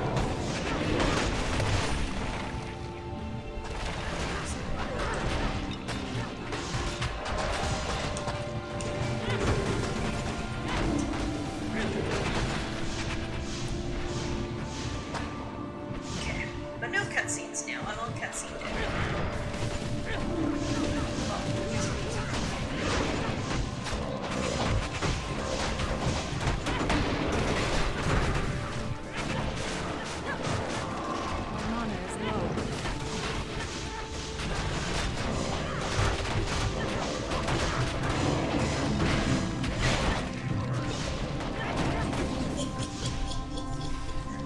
Yeah, that's probably my best slash fastest going through there. I do still. Yeah, I'm not gonna go. Woo!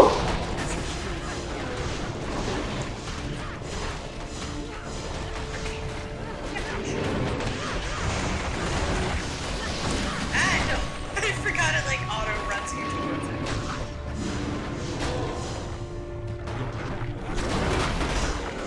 But like even that right there means I think that they've set it up that way so that potentially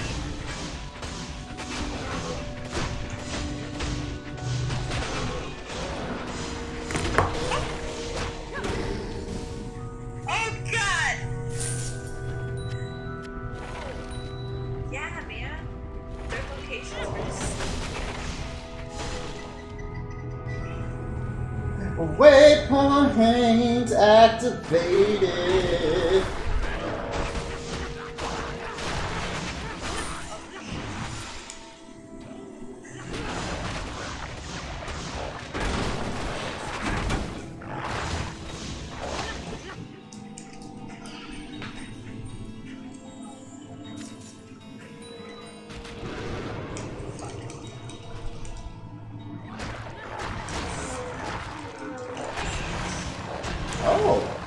Oh.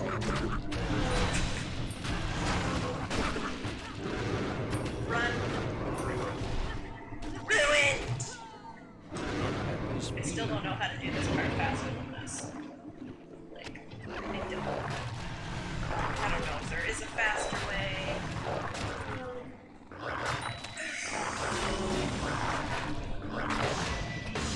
My help is ready.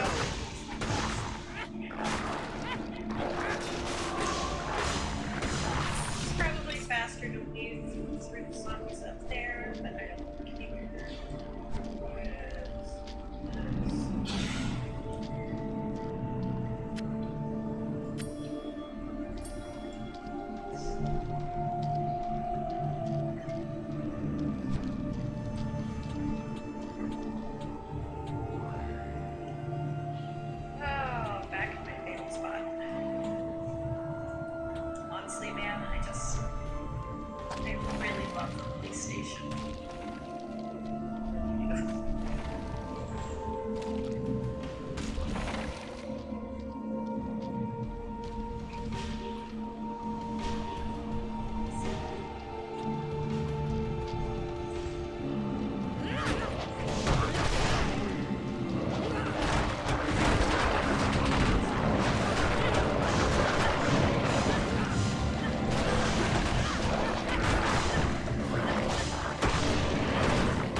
Alright, man, I got a permanent portal up.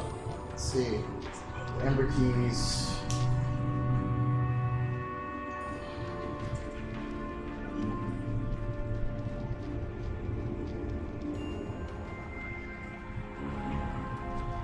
And she never comes back. I mean, she does, but he did.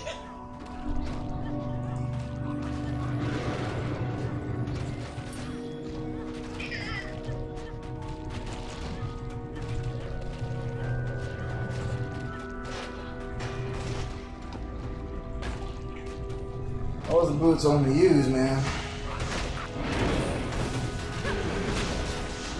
I'm high enough low yet, though.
this? God damn it. What, I could use those? Holy shit, those are good.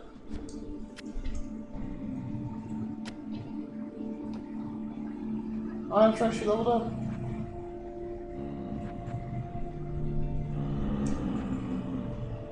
No!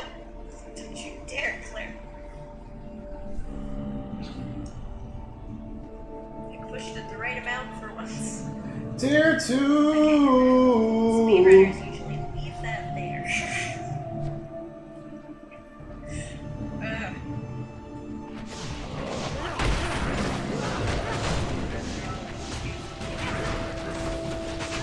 Wow, come on.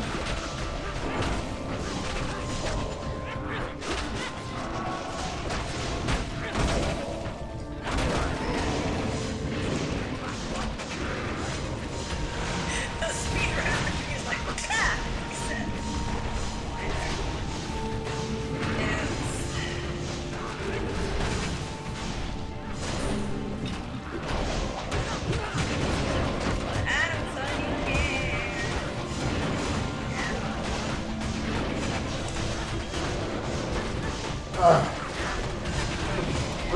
Put the whipping on him.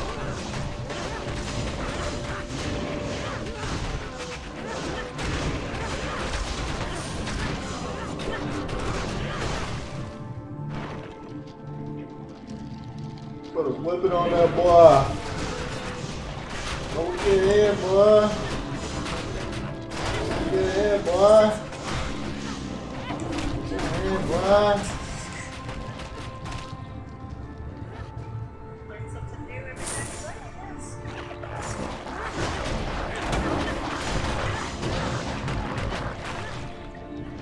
Thank you. It's like, Oh. thank you. Oh. Oh. Don't be shooting my spell back at me, motherfucker.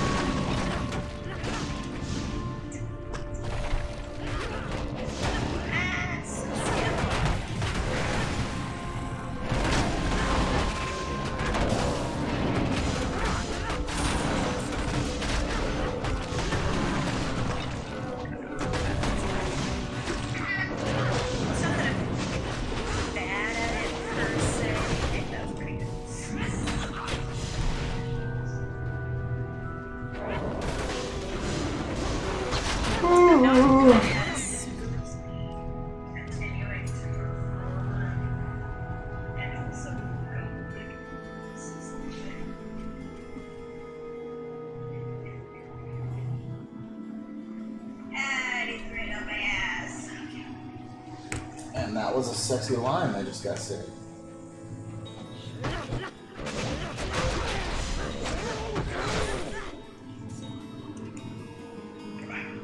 Oh, okay, so I got a golden key, and I know where a golden chest is. They have such a good design. That's all I can say.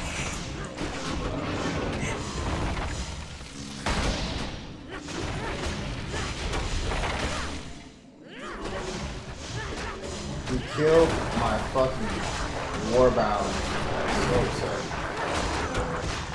Oh shit, I'm about to die. Zombies! Skeleton! Warrior! Help me! Fight my enemies! God damn, this motherfucker killed my damn pet too, bastard.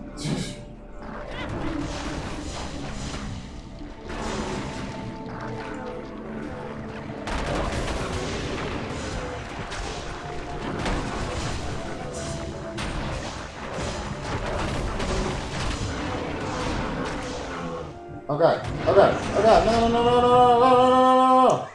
God damn it. I forgot where I was going. No! That's what you call. Bitch.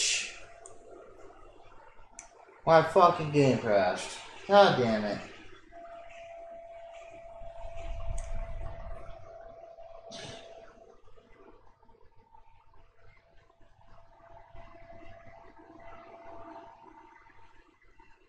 Hey.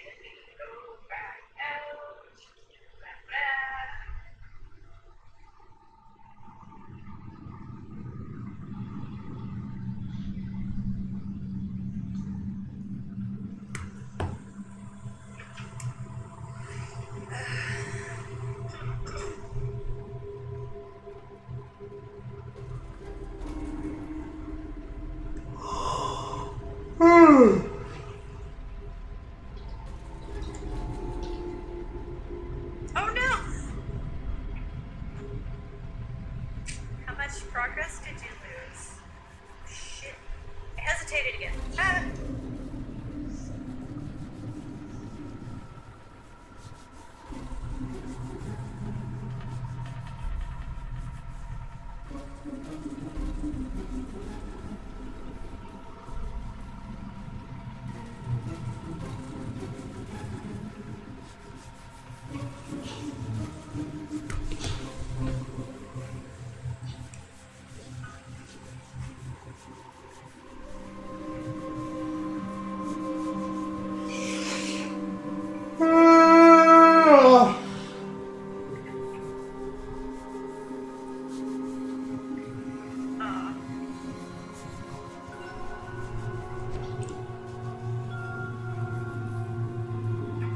Oh man, this is scaring me because I'm leaving so much behind and I'm doing it on purpose. Speedrunning is nerve-wracking. And I'm only practicing.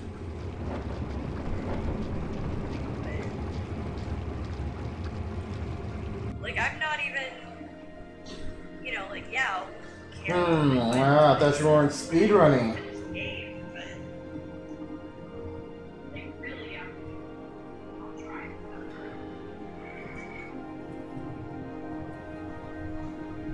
Otherwise,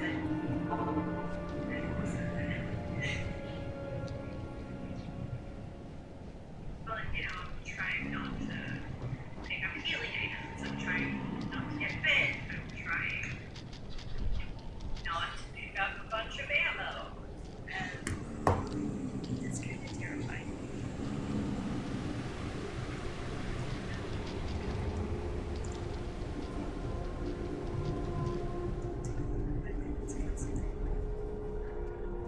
Ah, dude, I'm practicing. did I lose my key? Did I lose my golden key? Ah, bitch. I bet I lost it, didn't I?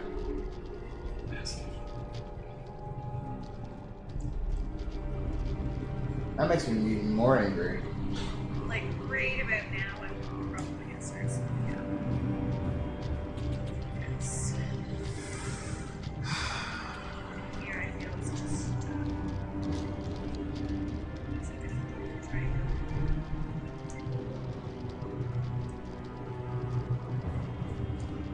God damn it, dude. I had a fucking key, man. I was gonna come back It's hard to here. explain. Like, it's not hard to play the game fast. It's hard to remember all of the steps and the order in which you have to do things to do the game fast. You know, there are bullets there that I normally pick up, but I'm not going to.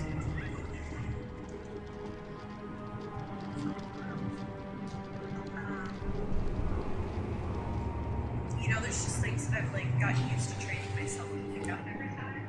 Like, don't get these bullets, don't get these, don't get the grenade, flame room. It's BS, bro. God damn it, man. I missed my. That makes me very upset. Makes me very fucking upset. Like, Just dodge it. I lost my golden key.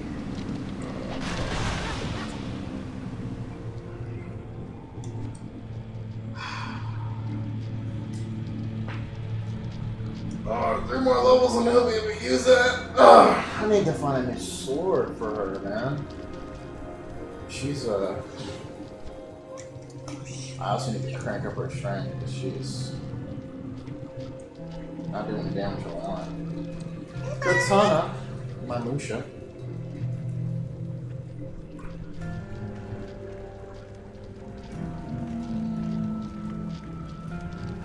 The anal fiend has arrived! Hello, my friend. How are you, Cole? I'm sorry that you've come to know yourself as the anal fiend because of an accident.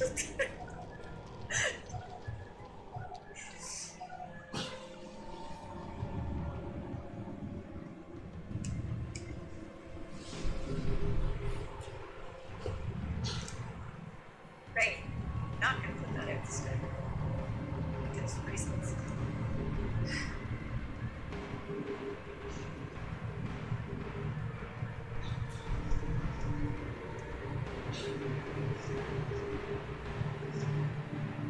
I think you have to pay a fee for that. Oh, damn! What the fuck? Stairwell mission.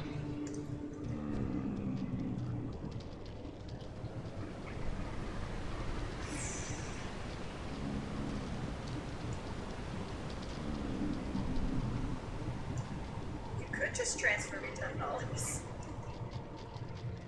My PayPal's right underneath my stream. Go for it.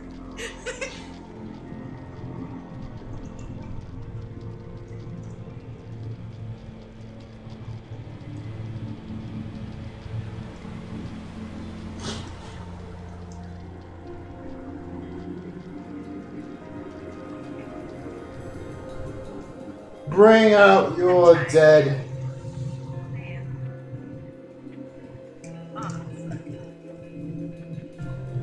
Oh, that's a great tip right there. Find yourself dying too often. Get better fucking armor. Great tip. Great tip. That shit's amazing.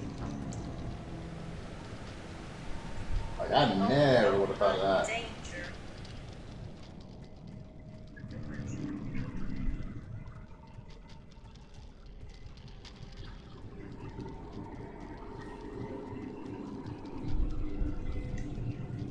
Oh, I know. Reset.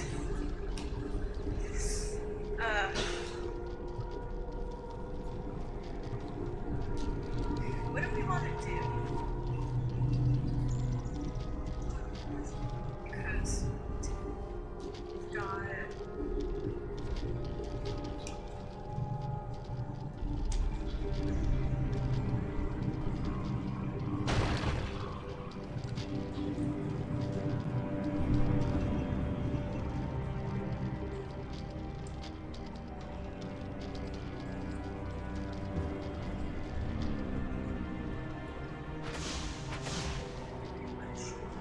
I've done this quest before.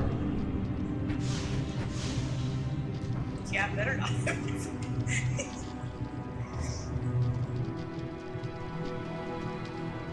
Aw, that sucks.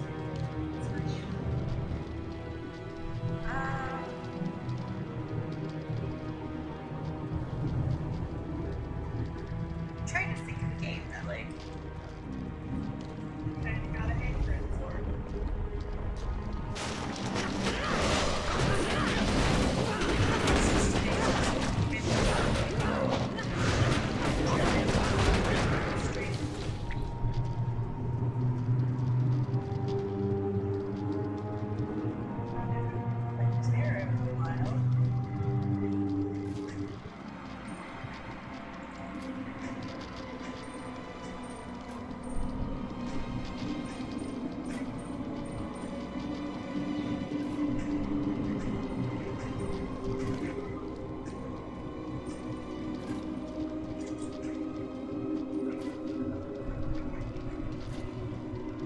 Alright. Bring out your dead. Bring out your dead.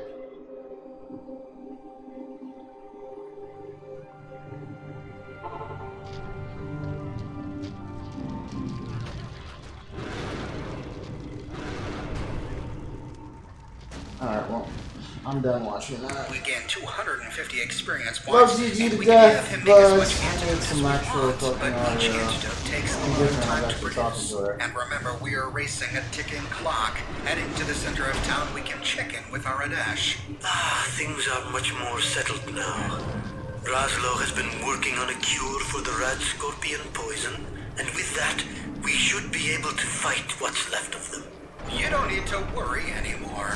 I destroyed the nest. You are truly a hero. Know that the people of Shady Sands are most grateful. Now that we've helped the town of Shady Sands, and with Ian as a trusty companion, we can make our way to Vault 15, where hopefully we'll find the water chip we need to restore the water filtration system of Vault 13. We'll pick up right here where we leave off in tomorrow's episode. Welcome to my series on the full story of Fallout 1. This has been a long-requested series on my channel, and I'm so happy to say that I finally finished collecting all the footage that I need. So I'm going to dedicate the next week or so to telling the story of Fallout 1. The cool thing about the very first Fallout is there's no right or wrong way to go about telling the story. We can explore many of the locations in this game in any order and still beat the game. It's not linear at all, so I'm going to put together the different pieces of the story in what I think is the most logical way to tell it. Since this game is decades old at this point, there are a lot of hoops to jump through to get it to work on a modern computer. If you're interested in playing Fallout 1 on your own, I provide a list of handy resources in the description below. These are all walkthroughs, guides, high-resolution packs, bug fixes, and so forth that I use to get this to work. So twirl open the description if you're interested in playing the game yourself. I publish many Fallout videos each and every week on my channel, so if you want to make sure you don't miss my next episode, be sure to subscribe and to click that bell notification button.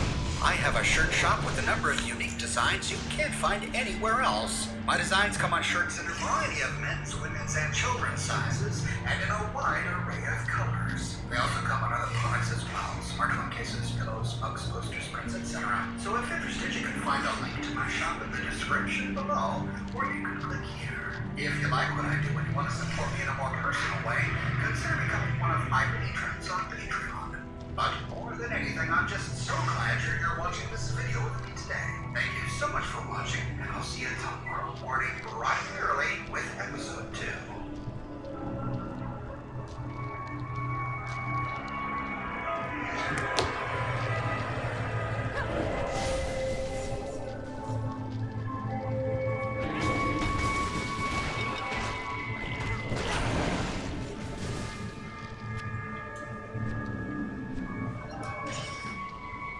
This is a pull-on.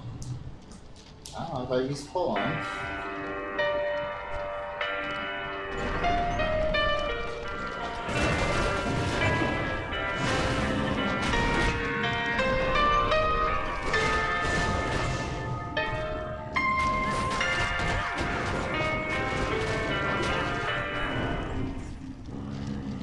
In yesterday's episode, we were sent from Vault 13 by its overseer Dracorian to find a water chip that we could use to repair Vault 13's water filtration system.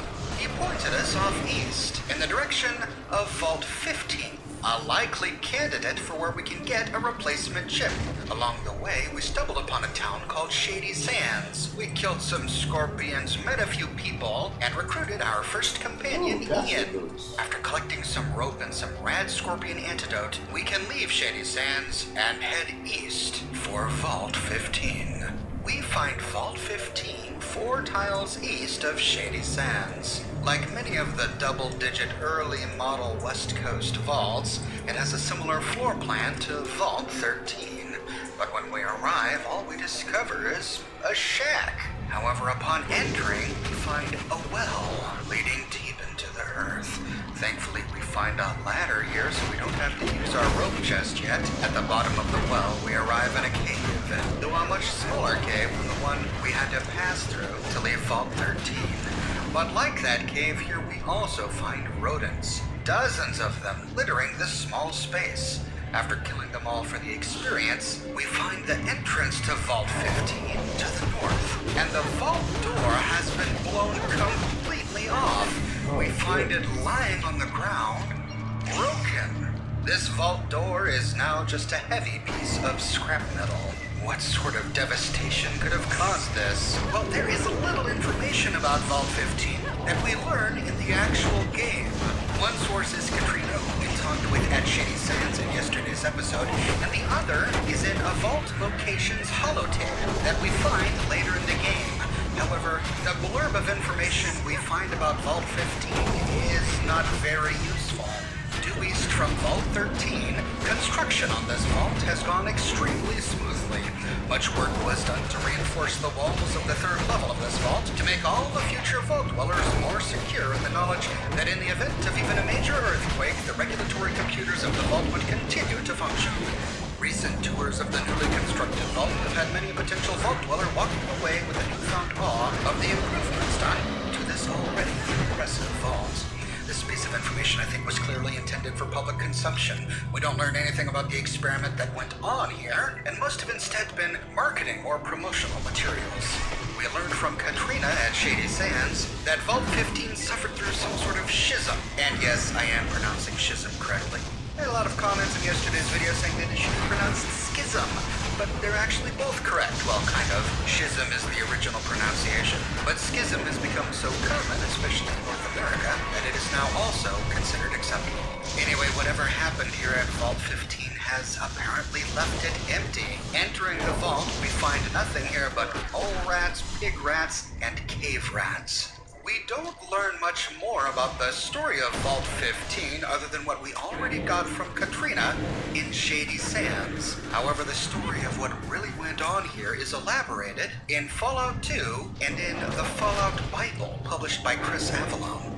Vault-Tech's original plan with Vault 15 was to keep the door closed for 50 years. They wanted to see what the effect was to populate a vault with people who held extremely diverse ideologies and who came from very different cultures. Not exactly the recipe for creating a tranquil vault. After killing everything at the entrance floor, we find an elevator shaft to the northwest, but the elevator car is missing. The elevator shaft is not easily descended without a rope. Thankfully, we brought one from Shady Sands, but each time we use a rope, we lose the rope. So hopefully we won't need to use another one.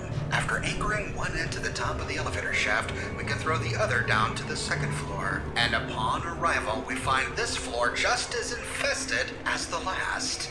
This second level, the living quarters, is a treasure trove, especially earlier in the game. In the southwesternmost room, we find a hunting rifle hiding in the bathroom, an extremely useful weapon early on. Back to the story of Vault 15. The varying ideologies, cultures, and personalities vied for power inside Vault 15. This led to 4 distinct factions. The struggle ultimately led to a great schism in 2141. 3 of the factions left the vault, and 1 of the factions remained. It's interesting that we find the vault door blown off here, because it gives us the impression that it was blown off from the inside. When was the last time you changed this? Yep, your home air filter, or AC filter, or furnace filter, whatever you call it. Don't remember the last time you changed it? Actually, now, I do. there's this. Filter Easy is a subscription service. New air filters arrive at your door automatically, reminding you inside. And yet, according to the Fallout Bible, the door of Vault 15 was supposed to open 50 years after the bombs dropped. Well, 50 years after 2077 would have been 2127. But the schism didn't happen until 2141, a whole 14 years after Vault-Tech's initial plan to open the vault door. Why did it take them 14 years to blow the door off of Vault 15? Could that reason explain why the door to Vault 76 didn't open until 5 years after its planned open date? At any rate, the 3 factions who left Vault 15 eventually became the 3 major raider gangs terrorizing the wasteland. The Jackals, the Vipers, and the Khans. Incidentally, notice we find a carton of 223 full metal jacket rounds of valuable ammunition. Some of the most powerful and versatile even late in the game. We don't know who founded the Jackals, but the Vipers were founded by Jonathan Faust. He left Vault 15 with a group of about 200 people. While traveling, he tripped and fell into a hole filled with pit vipers. He was bitten several times but didn't die, though the poison did cause him to hallucinate. He saw before him the figure of a giant viper, and out of this vision, he turned his band of 200 former vault dwellers into a shamanistic, traveling raider culture. He was so dedicated to this snake religiosity that he named his firstborn son Asp Faust. The raiding nature of the Vipers, however, led to their own destruction. The Vipers tried to raid the Brotherhood of Steel only a few years after leaving the vault. The Brotherhood didn't take their assault seriously, but then Maxon II, the second leader of the Brotherhood of Steel, was grazed by a poison-tipped arrow, and he died. His son then became the High Elder, and the death of Maxon II whipped the Brotherhood into a frenzied rage. But before I explain what they did, I need to pause for a moment. In this third room, we find a locker, and in the locker, another rope. We'll save this for later, and in this same locker we find our very first piece of armor, a leather jacket. This bumps our armor class from 9 to 17, a significant improvement. I'll take it. But anyway, after the Brotherhood lost their High Elder Maxon II, they pursued the Vipers back to their camp and attacked, attempting to kill every last one of them. And in that conflict, Jonathan Faust died, but his son escaped. Asp Faust then became the leader of the remaining Viper clan, and though they had been weakened by the Brotherhood, they still had enough strength to harass minor towns like Shady Sands. The Vipers were to play a much larger role in the original Fallout, but they were cut from the game. They were planned to have a base called the Shrine. The Shrine was simply a tent campground. However, in the middle of the camp they had a Viper pit, where they would throw victims to the Vipers to watch the Vipers feed. The Khans, the third community that fled from Vault 15, was led by a man who called himself the Death Hand. His original name is lost to time. Almost immediately after leaving the vault, they began to pillage nearby communities. But we'll learn more about them in a little bit. With the second floor explored, we can move towards the second elevator shaft, which we find in the middle of this floor. And as with the last one, the elevator car is missing. But thankfully, we found this handy rope in the locker. We can tie one end to the elevator shaft and throw the other down to floor 3, the command center. To finish telling our history of Vault 15, we can talk about the fourth and final group of survivors. This fourth group stayed in Vault 15 after the Great Schism. However, as we learned from Katrina yesterday, the other three groups who eventually became the Raiders of the Wasteland took all of the best gear with them, and so those who stayed found themselves unable to keep the vault in repair. This may explain why we find it in the state it is, and so only 1 year later, in the spring of 2142, the last remaining dwellers of Vault 15 left to found the town of Shady Sands. That's right, Aradesh 20 years ago founded Shady Sands, along with the final dwellers of Vault 15. The raiders who are constantly raiding them are none other than the descendants of the very people with whom they used to live side by side in Vault 15. Now, Vault 15 does make an appearance in Fallout 2, but it's not an important one. It simply serves as a stage for a raider clan. Therefore, the remaining history of Vault 15 is the history of the raider gangs of the West, the Jackals, the Vipers, and the Khans. One could even say that the legacy of Vault 15 is that of Shady Sands itself, and therefore, that of the New California Republic.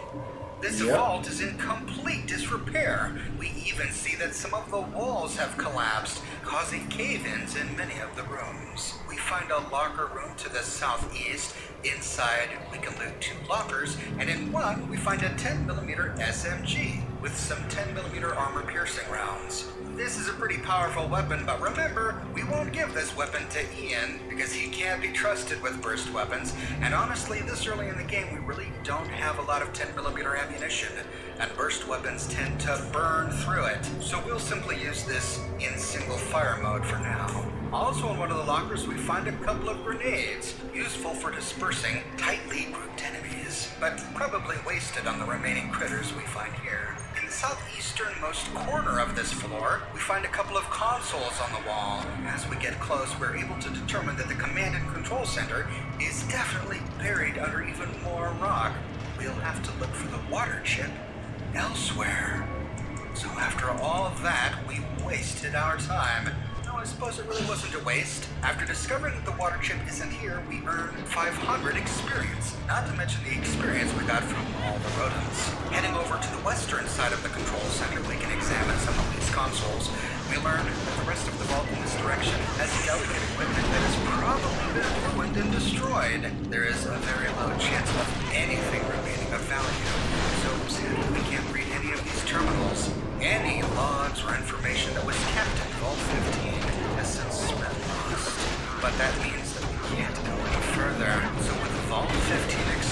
reward. We can climb up the rope in elevator shaft number 1, then climb the rope in elevator shaft number 2 to leave the vault and climb up the ladder to the surface. But what to do now? Vault 15 was the only place Jacorian asked us to check. We have no idea where to go next. Well, we can head back to Shady Sands to rest and sell our goods. But as we arrive, Seth, the gate guard, approaches us in a worried and frantic state. Thank Dharma you're here, Wanderer, he says. My girl, that is Tandy, Iridesh's daughter, has been kidnapped. We believe the Raiders have her. We learn from Seth that the Raider camp is off to the southeast. We can ask for money, and Seth agrees, though begrudgingly. But before heading out, we can run to the hut in the middle of the camp to speak with Iridesh. Thank goodness you came. I am in desperate need of assistance. My daughter Tandy is missing. I do not know what to do. Have you tried to save her? My people are not skilled in this. Already 3 patrols have gone out to look, but none returned.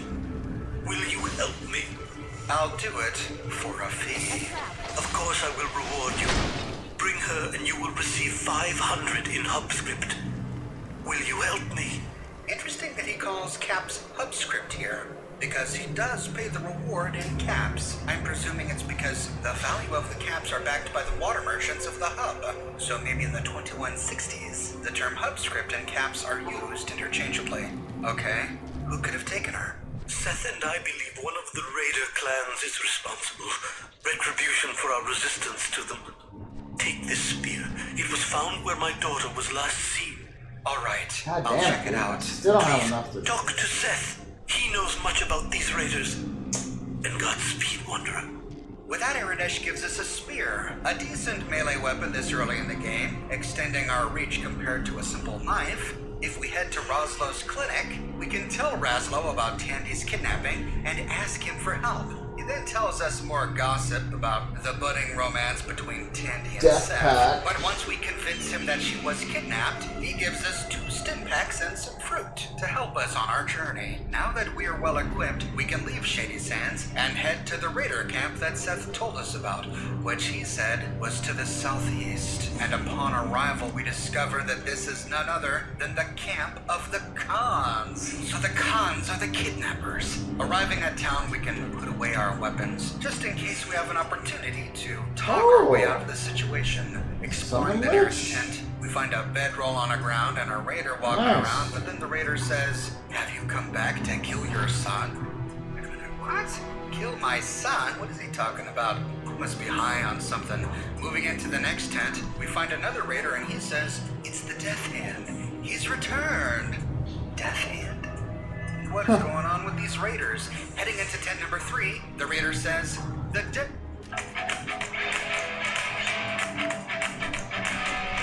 Oh, they're kind of slow. Slower than me.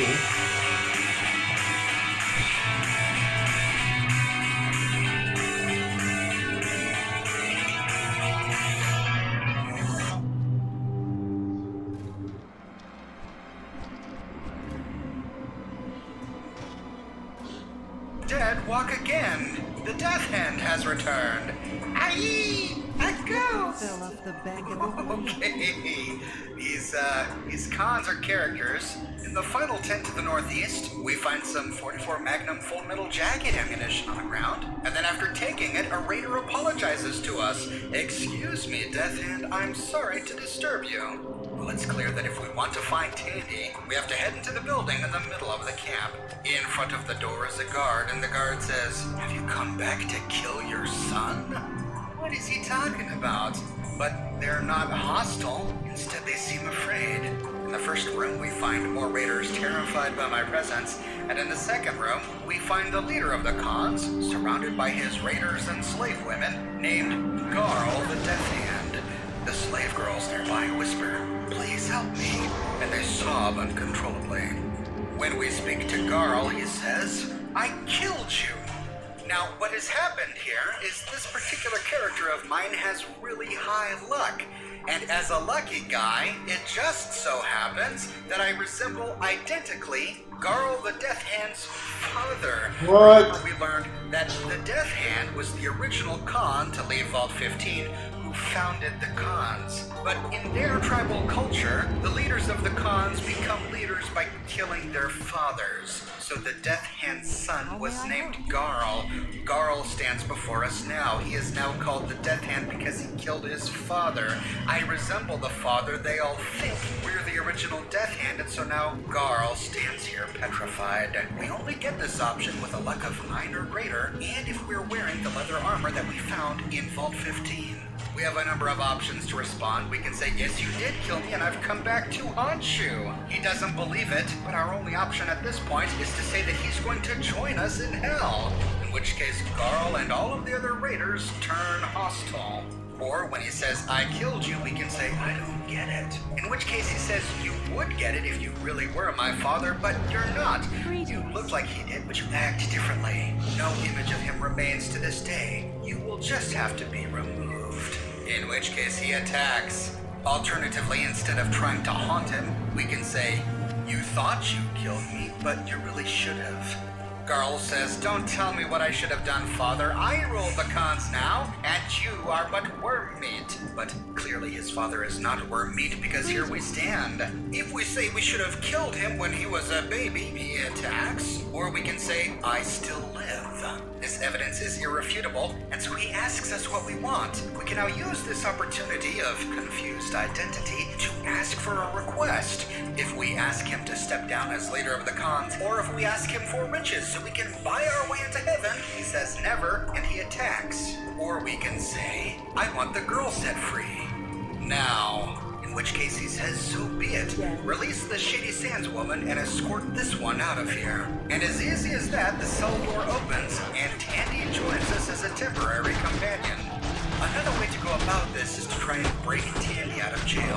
Now if we have high luck, and the Khans think that we're Garl's father, we can walk through without them turning hostile. Otherwise we have to kill the guards at the back of the house and sneak on in through the back. Once at the cages, we can speak with Tandy through the cell. Oh, it's you again.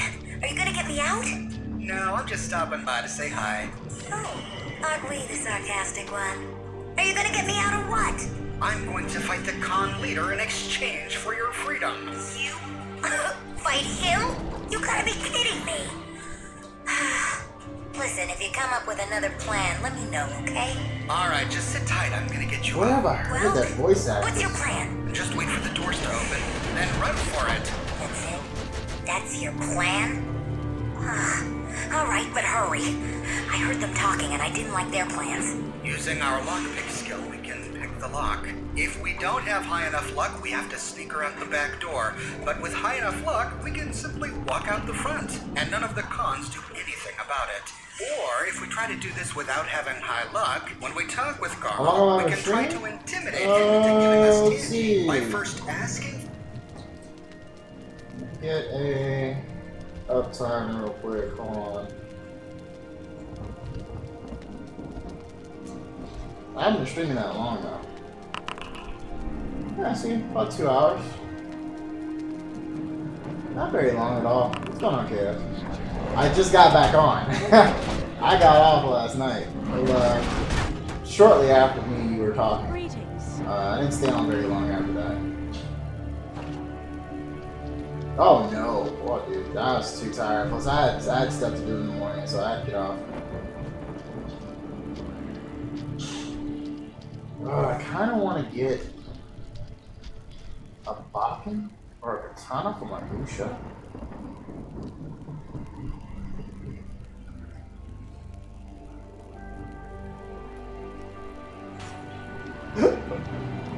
Let's see what happens if I put katanas on the Musha, because I think they can rock katanas.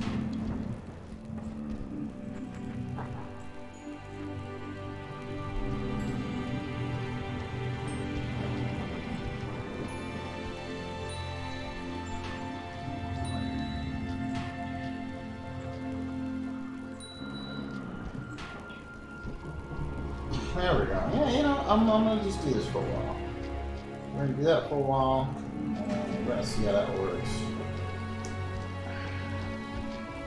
I don't really use katanas on the Lucius, but that's alright. I am at your service. So, let's see, I have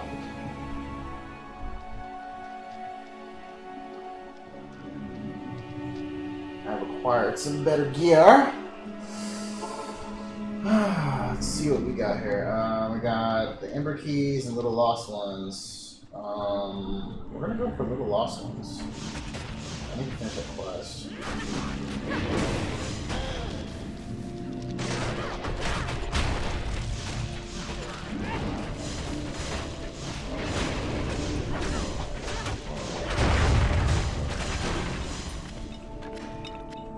Oh, did I get an amulet? I think I got an amulet. Yes! Got an amulet. Thank you. Finally. And let's see. Oh shit. Oh yeah, I think put something in my amulet. Mana recovery? That would be useful.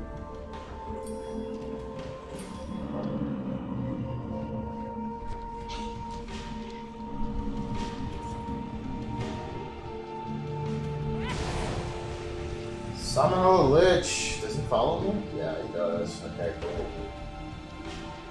Alright, it looks like he has a cooldown. I need to up my minion health. We're not going to the Ember Keys. Hey! It's your boy. Let's see. Since you can enchant items. Enchantment! Fortune favors you. Let's just enchant all my gear. Let's get the money to do so.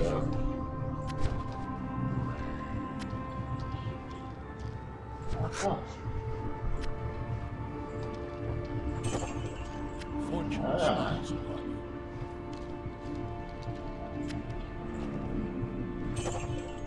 Fortune smiles upon you.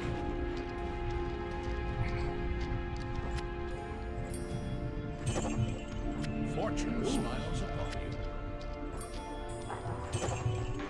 Fortune smiles on you. You are fortunate.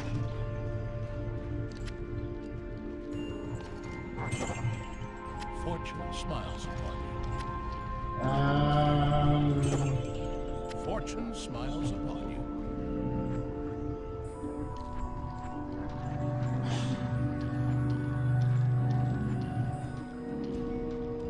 Oh, I didn't put my ninja mask back on? Ninja mask! Alright, cool.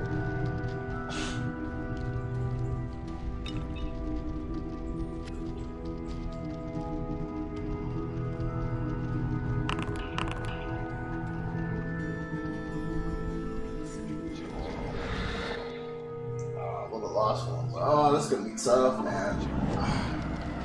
Alright.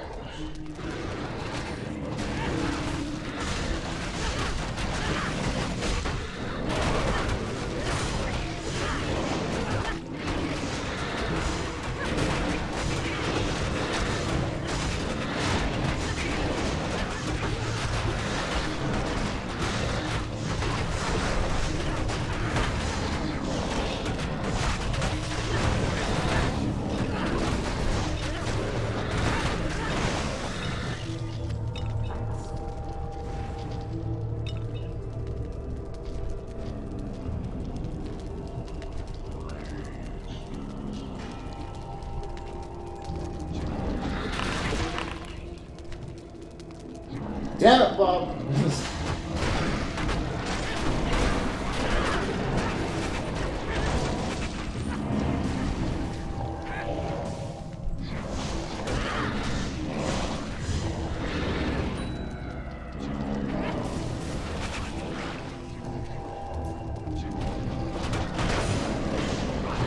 Who is the driver?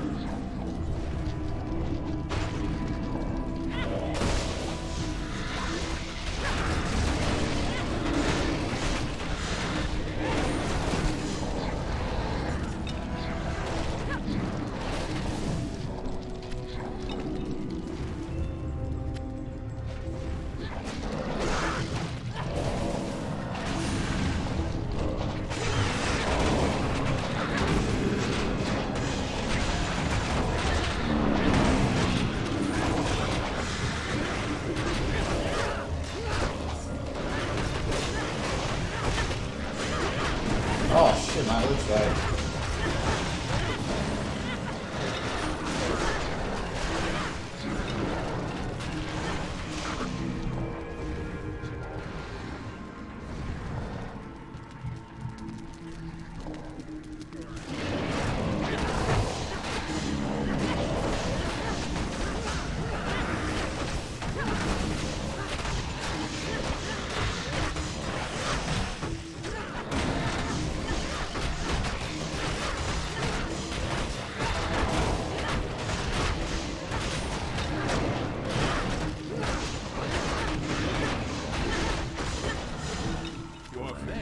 Alright, I'm respected. They respect me.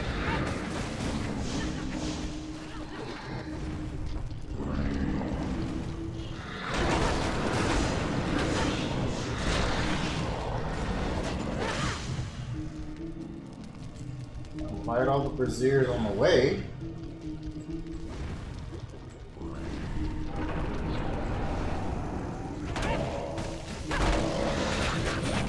Oh shit, oh shit, oh shit.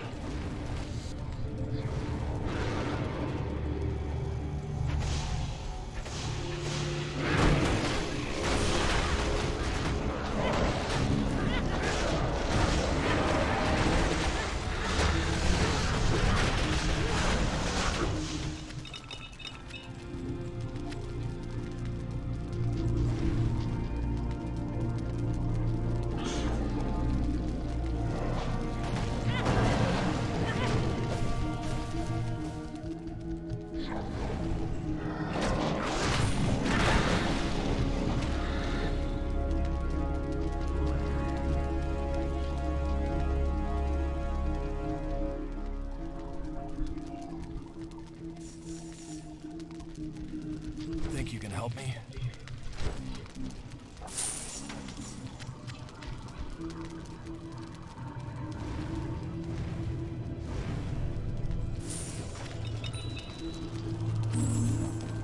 Robotic parts. Okay, cool. Alright,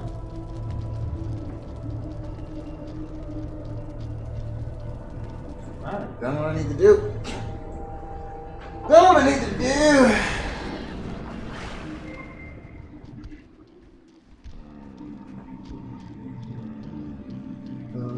For release, and then saying that we represent a threat that he can't possibly understand. This requires passing a somewhat difficult speech check, but if we do, the cage opens up and Tandy runs to us. Or instead of threatening him to pass a speech check, we could say that it would be good for his eternal soul, but he doesn't really care about his eternal soul, and that leads to violence. So instead we can say, I'll give you something of equal value. In which case we open up a barter dialogue where we see Tandy's face and we have to place her in the trade menu. We can then type in exactly what she's worth, which is apparently 625 caps, and offer. Okay, that's a good trade, he says. And the cell door swings open and Tandy runs to our side. Or we can challenge him to a one-on-one fight for Tandy. He says that this is a knockout fight. We knock him out, we get the girl, he knocks us out, we leave without her. But in reality, this is a fight to our death. He doesn't just knock us out, he kills us. And this fight is excruciatingly long if we're not spec'd into unarmed. He has 80 HP, and unless we're spec'd into unarmed, we only do 2 to 3 here and there. Now, there is a way to join the Raider Gang. If we arrive at the Khan's Raider camp before they kidnap Tandy, we can enter the camp unscathed as long as we do so with our weapons holstered. In this way, we can first talk with Garl's 2 nearby associates. The woman in green immediately to Garl's right is named Gwen. She's an advisor. Her job is to make sure that no lowlifes bother Garl. Next to her is Aaliyah. If we ask her why the Khans attacked the people of Shady Sands, she says, oh, we don't attack those people of Shady Sands because we're from the same place. And because we're from the same place, it's only right that they share with us. So in their minds, they're not stealing and kidnapping. They're just taking what's rightfully theirs. They're sharing in their communal wealth. When we explain that they're stealing cattle the people of Shady Sands need to survive, she again defends her raider actions by saying, look, if losing the cattle puts them in a place of hardship, that's their own fault. They should have planned ahead. She then has the audacity to say that the cons raiding Shady Sands is important for their health because it gives their dreary lives excitement. We can try our luck with her and say, how about a little kiss? But if we do, she says, kiss this, and immediately attacks. And if we express disapproval of what they're doing here, Aaliyah and the other cons will attack. But we can then talk with Garl. This gives us an opportunity to tell him that we want to join. However, there are many pitfalls in this conversation. If we say that we're an explorer, or if we say, hey, I like you guys, and I want to bond with you. Any of these options cause Garl and the cons to attack. In order to join the cons, we have to navigate his dialogue tree in the following manner. We have to say, I want to join, to kick some serious butt, and then to say yes, that we can handle living the life of a raider. If we get to that point, he then tells us that he grows tired of his 2 slave women and asks us to kill them. This is our initiation. The only way to join the cons is to kill his slave women. There is an unspoken rule here. If we don't kill them within 2 turns, Garl and the cons turn hostile. So we have to kill them very quickly, otherwise we can't join the cons. If, however, we kill them in time, Garl says, ha! I like your style. A little sloppy, but it works. Consider yourself a friend of the raiders. Leave my sight now. So we really don't gain much by joining the cons, aside from 500 experience and our loss of positive reputation. And neither of the slave girls have anything interesting on their inventory. But of course, the alternative is to simply kill every con in the camp.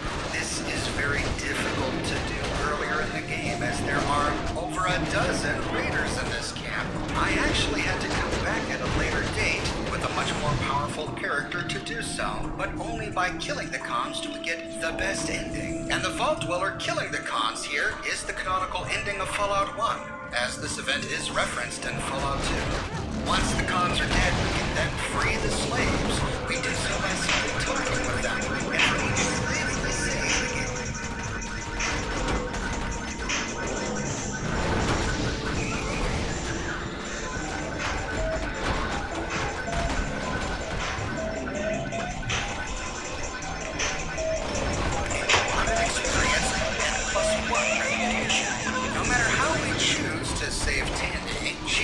As a temporary companion, and she never leaves our company until we return to Shady Sands, which means that if we want to, we can use her as a companion throughout the game. Though she's not immortal, she can't die, and she's pretty squishy. Neither she nor any of the companions in the game can equip anything of her own.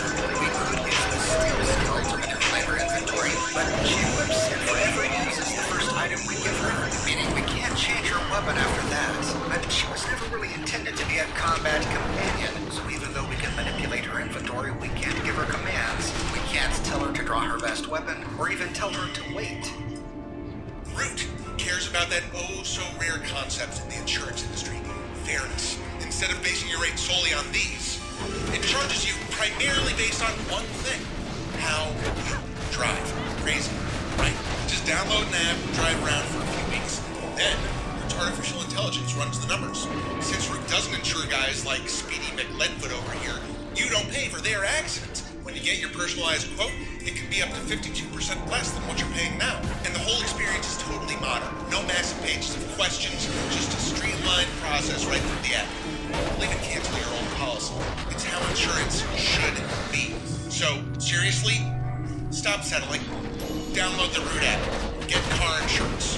Out.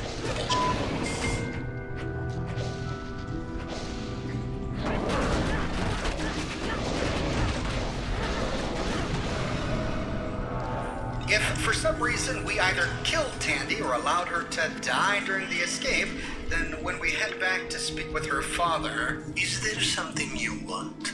Oh, nothing, I was just leaving. I certainly hope so.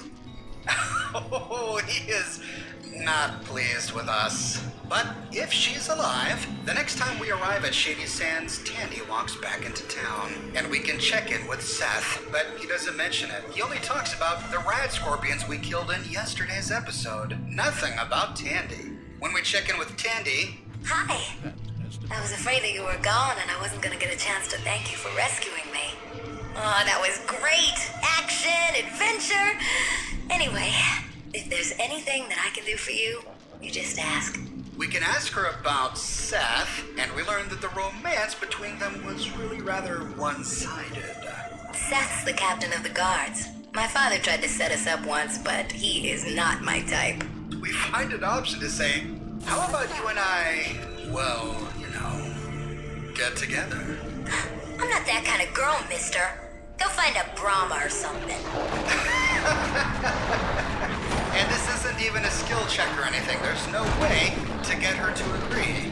Tandy is strictly principled. Heading back to the Cinder Shack, we can check in with Aradesh. I will be forever in your debt for your courage and bravery, Wanderer. Here is your reward. Thank you, Aradesh. Until we meet again, my friend. May the water you find in the desert not shine at you in the dark. Wow, that's a unique wasteland blessing. In other words, may you not find out that the water you drank earlier today was irradiated. Nice touch. We get 400 experience for returning her, and any caps reward we negotiated earlier. Heading down to Roslo, he says, I heard that you helped save Tandy. Congratulations and thank you. Anytime you need healing, come here. And with that, we explore Vault 15. We learn all about their former inhabitants, the jackals, vipers, cons, and residents of Shady Sands. We rescue Tandy, but we still don't have a water chip.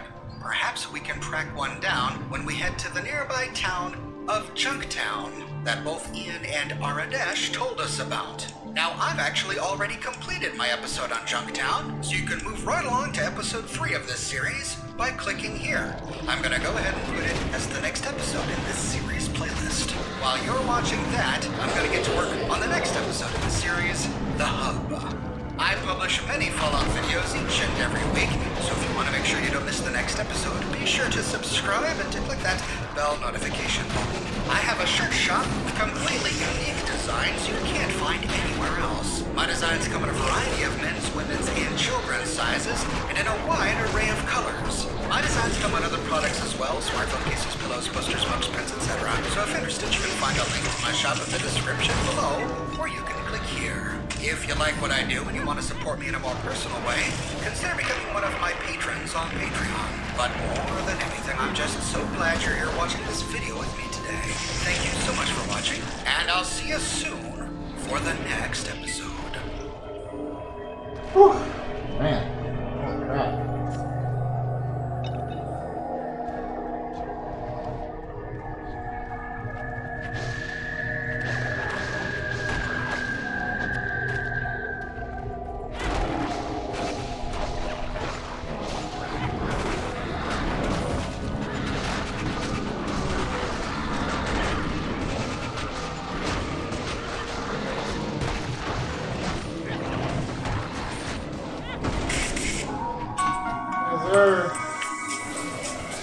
So much death, so much destruction.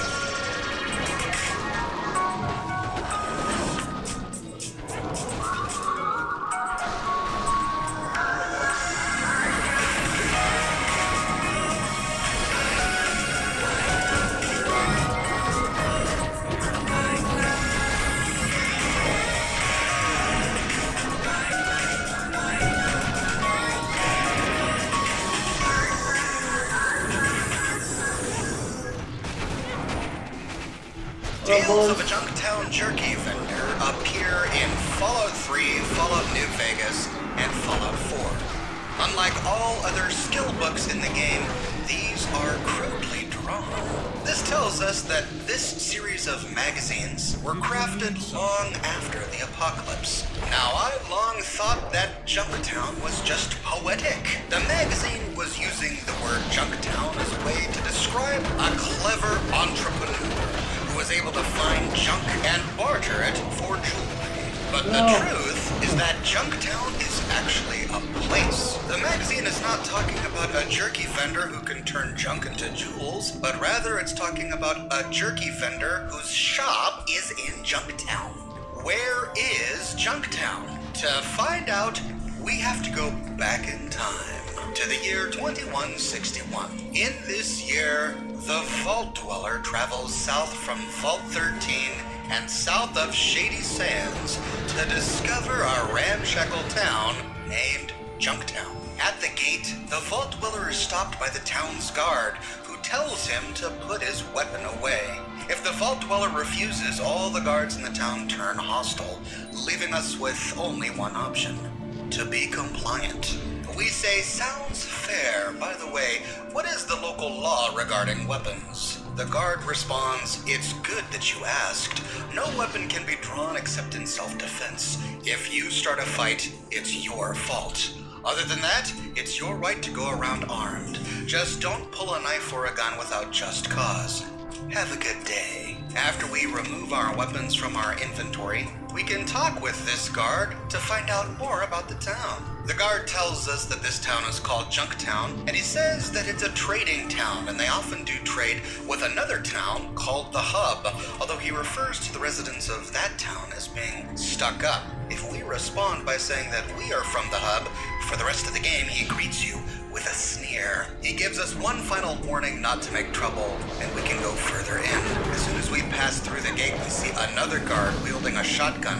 This is Lars, the chief of police. Lars tells us that he and the other guards work with Killian Darkwater, the mayor of Junktown. He says that they have their hands full dealing with murderers, thieves, and other scumbags who come in from the desert. He then offers us a friendly piece of advice. He says, you'll do well to stay away from Gizmo. That fathead runs a crooked operation, but we just haven't been able to prove anything. He and his lackeys, the Skulls, are going to take the fall sometime soon. If Killian has anything to say about it, we can ask him why he hasn't busted Gizmo and the Skulls, whoever they are, sooner. And he responds like a man of law should. He says, we've got to do it all proper-like.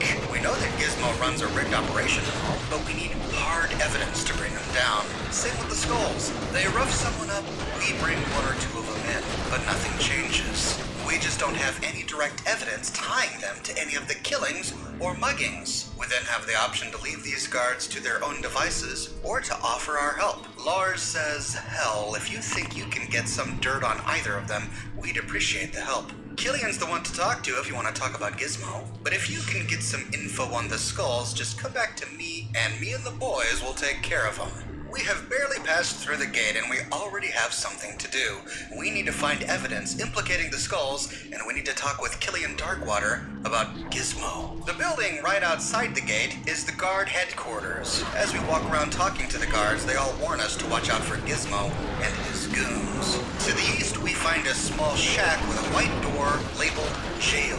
This is guarded by a man named Andrew. He tells us that he's guarding the jail, even though there's no one inside of it, to make sure people don't get in or out. We ask him, why don't you want anyone to get in? And he responds by saying, someone might leave something to help a prisoner escape, or someone might get locked inside and stuck until we can get the keys, which makes perfect sense. He wishes us a good day, and we go on our way. The building just north of the jail is a simple peasant home, nothing of interest in there. And to the west, we find a large white square building labeled hospital. This is the operation of Doc Morbid, who has a dark secret side business that he conducts from his basement. I covered the full story of Doc Morbid and his insidious business in the video I published a few days ago called The Horrifying Truth About Iguana Meat. You can click here to watch that story. Junktown is split into 3 zones. Doc Morbid's hospital. You told me to be persuasive. You like with your words.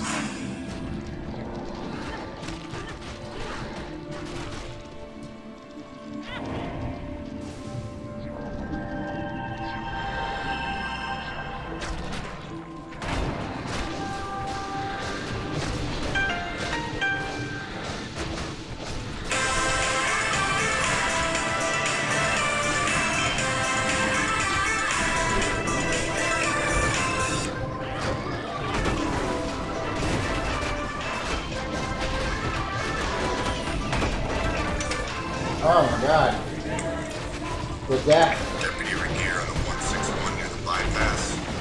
Got an 1183. 1183 copy. Do you need me to send an ambulance out to your location? Stand by.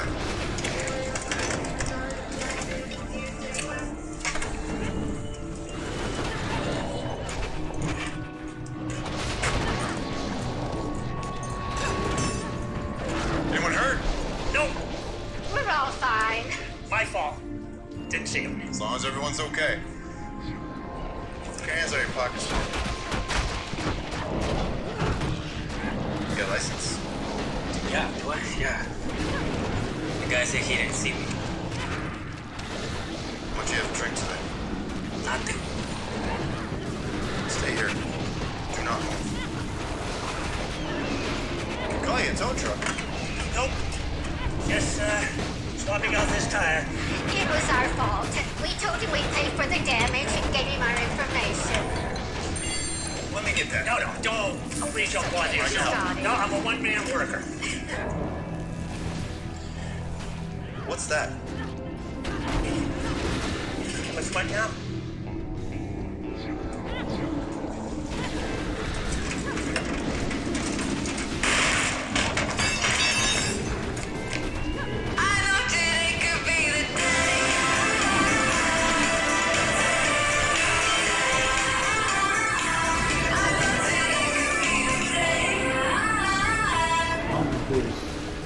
Fuck it. Hold on! You ready? No, I'm not ready. Hold on! Bruh, this long ass fucking ad though. Hospital is the last one Goddamn. in this zone, so heading north, we enter the next zone to find Darkwater's General Store. As we enter, our companion named Ian tells us that the man who runs this general store is a good man, and that they have plenty of gear. Killian, as we remember from Lars, is also the mayor of this town. Let's have a chat with Killian to see if we can learn more about Gizmo. The name's Killian. Killian Darkwater. I'm the mayor of this fine town. Who might you be? Oh, my name is Oxhorn, and I'm from up north. Not much up that way except desert and shady sands. You from there? It's clear he doesn't believe us right away, so if we try to change our story, he can tell that we're not being completely upfront. Yeah, you sound like you're hoping I'll fill in some gaps for you. But if we try and tell him the truth and say that we came from Vault 13, he doesn't believe us. Oh yeah, sure you do. And when you were a baby, your crib was a safe. No, I'm serious. It's called a vault. It protected us from the Great War. It's been full of people for 80 years. Don't feel bad. Ain't the worst story I've been told. So, what can I do for you? Well, so much for conversation with this guy. Maybe we can at least get some information out of him. What's outside of Junktown? Well, travelers tell me there's a bunch of crazies up north called the Vipers. Another group of yahoos out east called the Cons. Neither one of them likely to invite you to supper as anything but the main course, if you know what I mean. Any other cities around here? Well, you got the hub southwest. Don't go south, though. That'd be Necropolis. The, climate's bad there. Rain or shine. If you understand what I'm saying.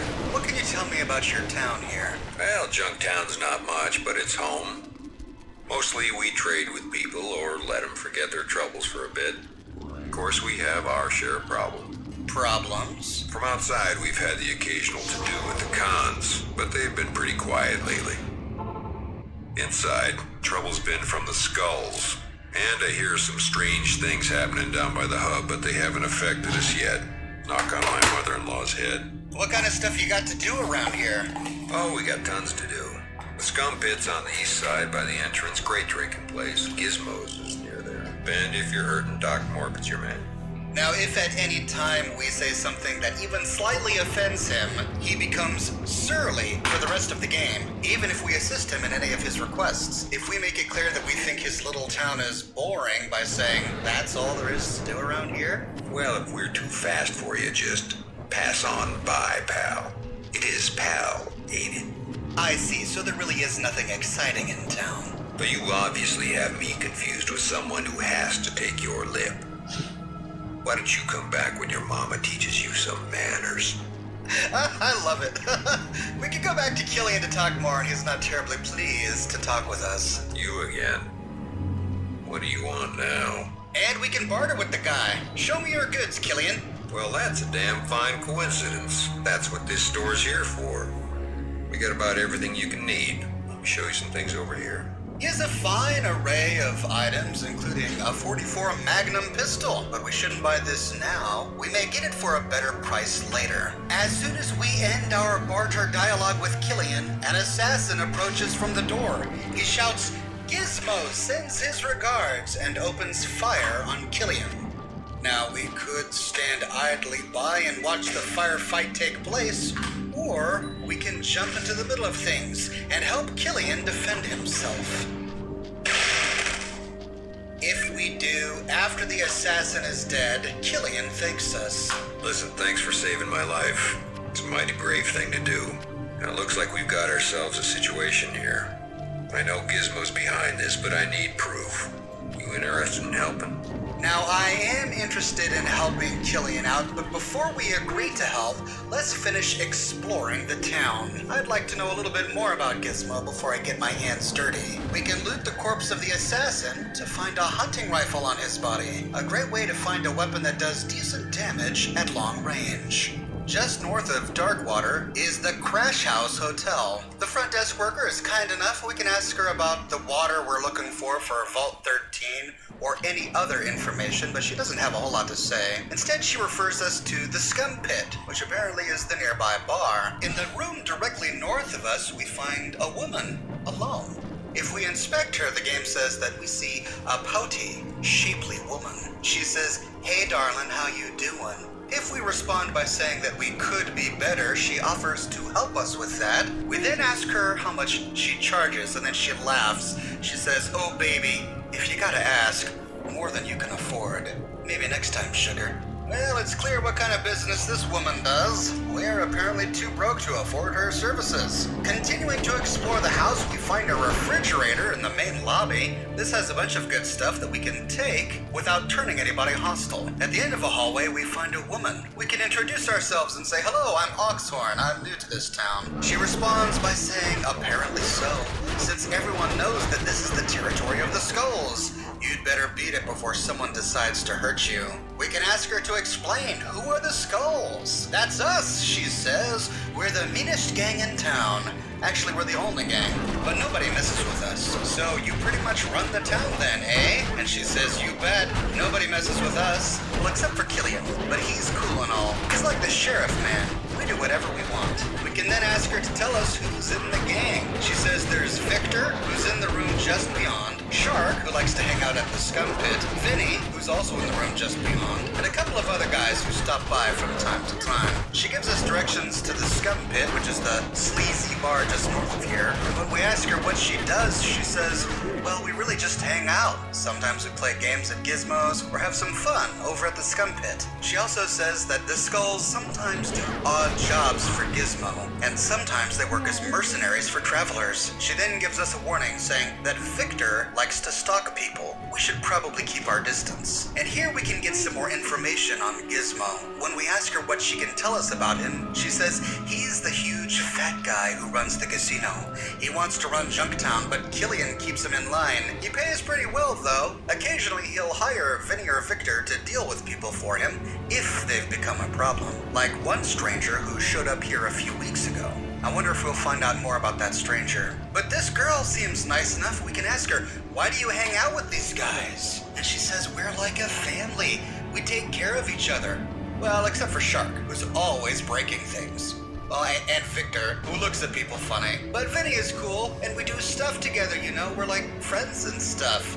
Well, it's clear that this lady isn't the brightest bulb in the bunch. If we choose any of the speech options that make fun of her or ridicule her gang, she says, We'll see about that, and then calls for Victor. Immediately we get engaged in combat, and all the skulls in the entire hotel converge upon us. But there's more to this story of the skulls than this one encounter, so we're not going to anger them just yet, and instead continue to explore. But by now, my character is getting pretty tired. It's been a long travel from Shady Sands, so I went down to the innkeeper and bought a room for the night. The next morning, we see a man in the hooker's room, and the innkeeper asks us for help. "Thank God you're here," she says. "Some crazy guy has Cynthia held hostage. He's threatening to kill her. You've got to help." If we respond by saying, "Nah, don't bother me," the innkeeper says, "You are an incredibly cold person. She could die without your help." Tough, that's life, we say. But as soon as we do, the innkeeper goes in and attacks. She kills the raider, but not before the raider kills Cynthia. If we try to talk to the innkeeper again, she says, "You should have saved Cynthia. It's your fault she died. I hope you are happy with yourself." And from now on, she'll no longer talk to us. We can't use the services of this hotel. Instead, we can offer to help. As soon as we open the door, the raider says, "That's it. Don't come any closer. I'll off her. I swear." We have a number of options to respond. If we try to respond the brute force way by saying, "If you don't let her go, I'll kill you," he says, "Oh, big man, let's see you try. But first," and he kills her. We then have to fight the raider, but we've already lost Cynthia. Instead, if we choose, "Don't do it," he'll say, "And why not? She's just a whore." We can say, "She has just as much right to live as you do." And he says, "No, no way, not this one." But he doesn't attack, so we can talk to him again. "Stay back," he says. "I don't want to hurt her, but I will." We can say, "Don't, or I'll have to hurt you." "Try it," he says, and she dies first. Now, what were you saying? "It'll be hard to hurt her with that hole in your head," we can say. "What hole?" he responds. "The one I'm gonna put there right now." This successfully enrages him to the point where he attacks us and only us, leaving Cynthia alive. All we have to do now is destroy this raider, and when done, we can talk with Cynthia. But she's not pleased. She said, Top Chef Junior's back! Oh, this is gonna be so fun. says, "You killed him. Why did you have to kill him? You bastard, I can't believe you killed him. All he wanted was someone to talk to. You don't care about human life, do you? Just get the hell out of my room." Oh, she's clearly distraught. But the innkeeper is all right. She comes over and says, "Thank you for helping Cynthia. She's usually not a problem. You deserve a good night's sleep on me. But don't ask for another freebie." And now we can use the inn for free. As soon as we enter the room, we can choose to sleep. In the morning, we can go back and talk to Cynthia, but she refuses to talk to us. She wouldn't offer us her services before because we were too poor. Now she won't because she says we have no humanity. Well, let's explore some other options. If instead of the other two options, we choose the non-violent route and we say, "There's no need for violence, let's talk about it."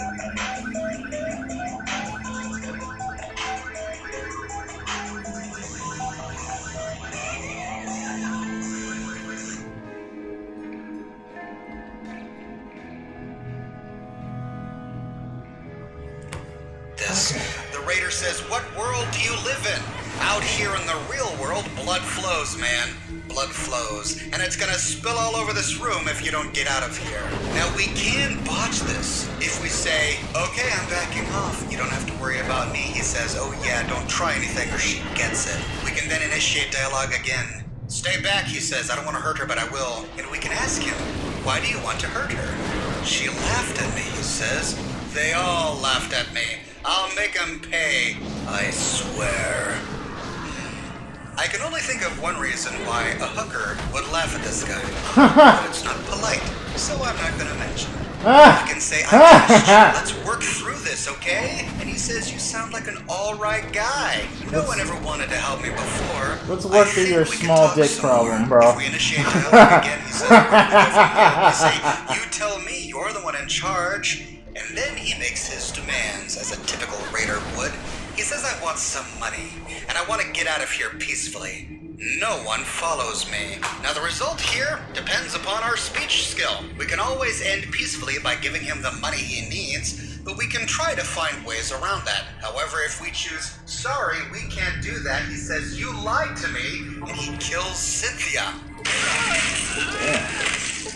So trying again, we can talk to him and say, we can talk this over. What can I do to help? He says, geez, that's funny. Who says I want help? You do, we say. By holding this woman hostage, you're asking for help. I can help. This psychoanalysis stuns him. He says, oh, I gotta think about this. Give me a moment. When we talk with him again, we return to the dialogue option where he asks for money. We saw what would happen if our speech skill is too low, if we try and trick him by saying, okay, but you have to let the girl go first. Show me some trust, and I'll trust you. He responds, I don't like this. What stops you from just shooting me in the back when I walk out of here? If we fail the check, he again kills her. God damn it. I finally succeeded by choosing the option that says, you don't get any money, but you can just walk away. No one will do anything to hurt you, I promise. He says, well, that's okay, I guess, and he walks away. Now that the raider is gone, we can talk with Cynthia. Thank you for what you did, she says. No one ever took care of me like that before. Now, we have to be careful here. If we say, I can really take care of you later, she gets upset and says, is that all you think about? And the conversation ends. If we want to be successful with Cynthia, we have to be polite, and we say, you're welcome. She continues, my boss didn't even send some of his goons to help. You'd think, for all the cash I make for that loser, you would at least live up to his part of the bargain. Who's your boss, we can ask? None other than Gizmo, she responds. He runs all of the sin in this town. Killian sure as hell wouldn't put up with me or my kind.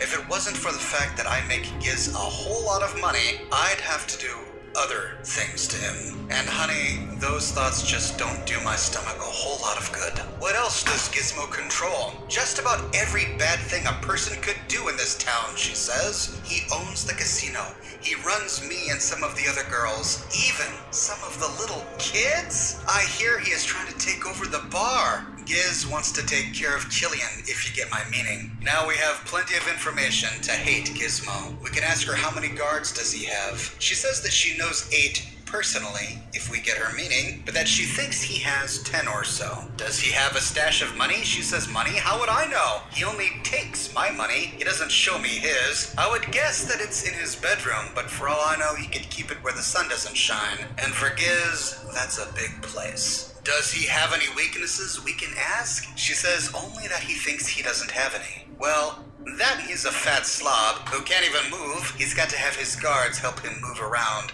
Even then, they gotta use a little tricycle. After we've learned everything we can about Gizmo from Cynthia, we can talk with her a bit more about her professional services. At this point, knowing that most of this money is going to Gizmo would turn me off of them. But since we saved her at this point, her price is $40 for 10 minutes. If we agree, she says, I'll show you a good time, and the screen goes dark. Well, now that we've saved Cynthia and learned a lot more about Gizmo, we can head north to the final zone of town. Yeah. As soon as we arrive, we see a small group of people to the east with a dog blocking the door to a shack. As we approach, a man named Phil talks to us. He says, Mister, I would be really happy if you were to get rid of that damn dog. Why? We ask, and he says, it won't let us back into our house, that's why. Isn't it your dog, Phil? No, he says it was a pet of a traveler.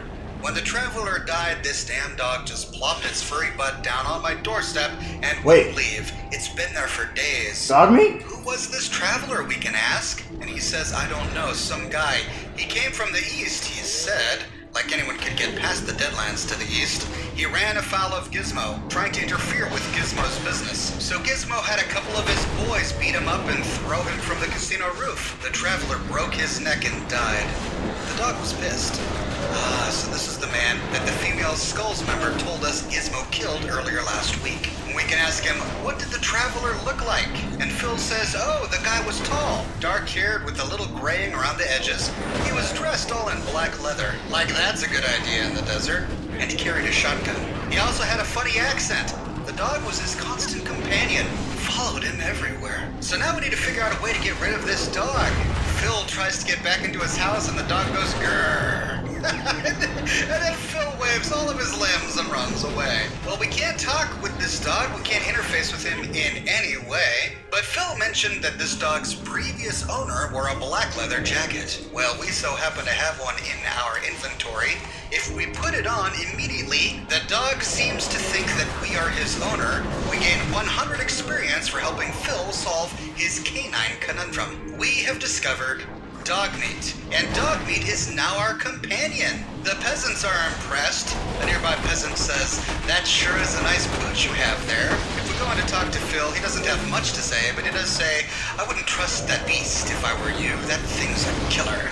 Well, better to have a killer in your party than a lover. But there's another way to convince dog meat to join our party. If we access our inventory and place some sort of food item in our active slot, in this example, a iguana on a stick, we can then activate it and select dog meat. We get a message saying it seems you've made a friend of this dog, and we gain experience for helping Phil. Either way, we walk away from this experience with a brand new companion. Now we have Ian and dog meat. God damn it, dude. And the innkeeper talked a lot about the scum pit. Heading north from this area where we found dog meat, we find the scum pit. But as we approach the door, we get a message that the bar is locked. Looks like the pub is only open in the evening, so we'll have to come by another time. But behind the pub, we see what looks like some sort of fighting ring. As we get close, we see a couple of guards, the proprietor, and what the game describes as a tough-looking, muscular man standing outside. Talking with him, we can ask him what he does, and we learn that his name is Saul. He works as a boxer for none other than Gizmo.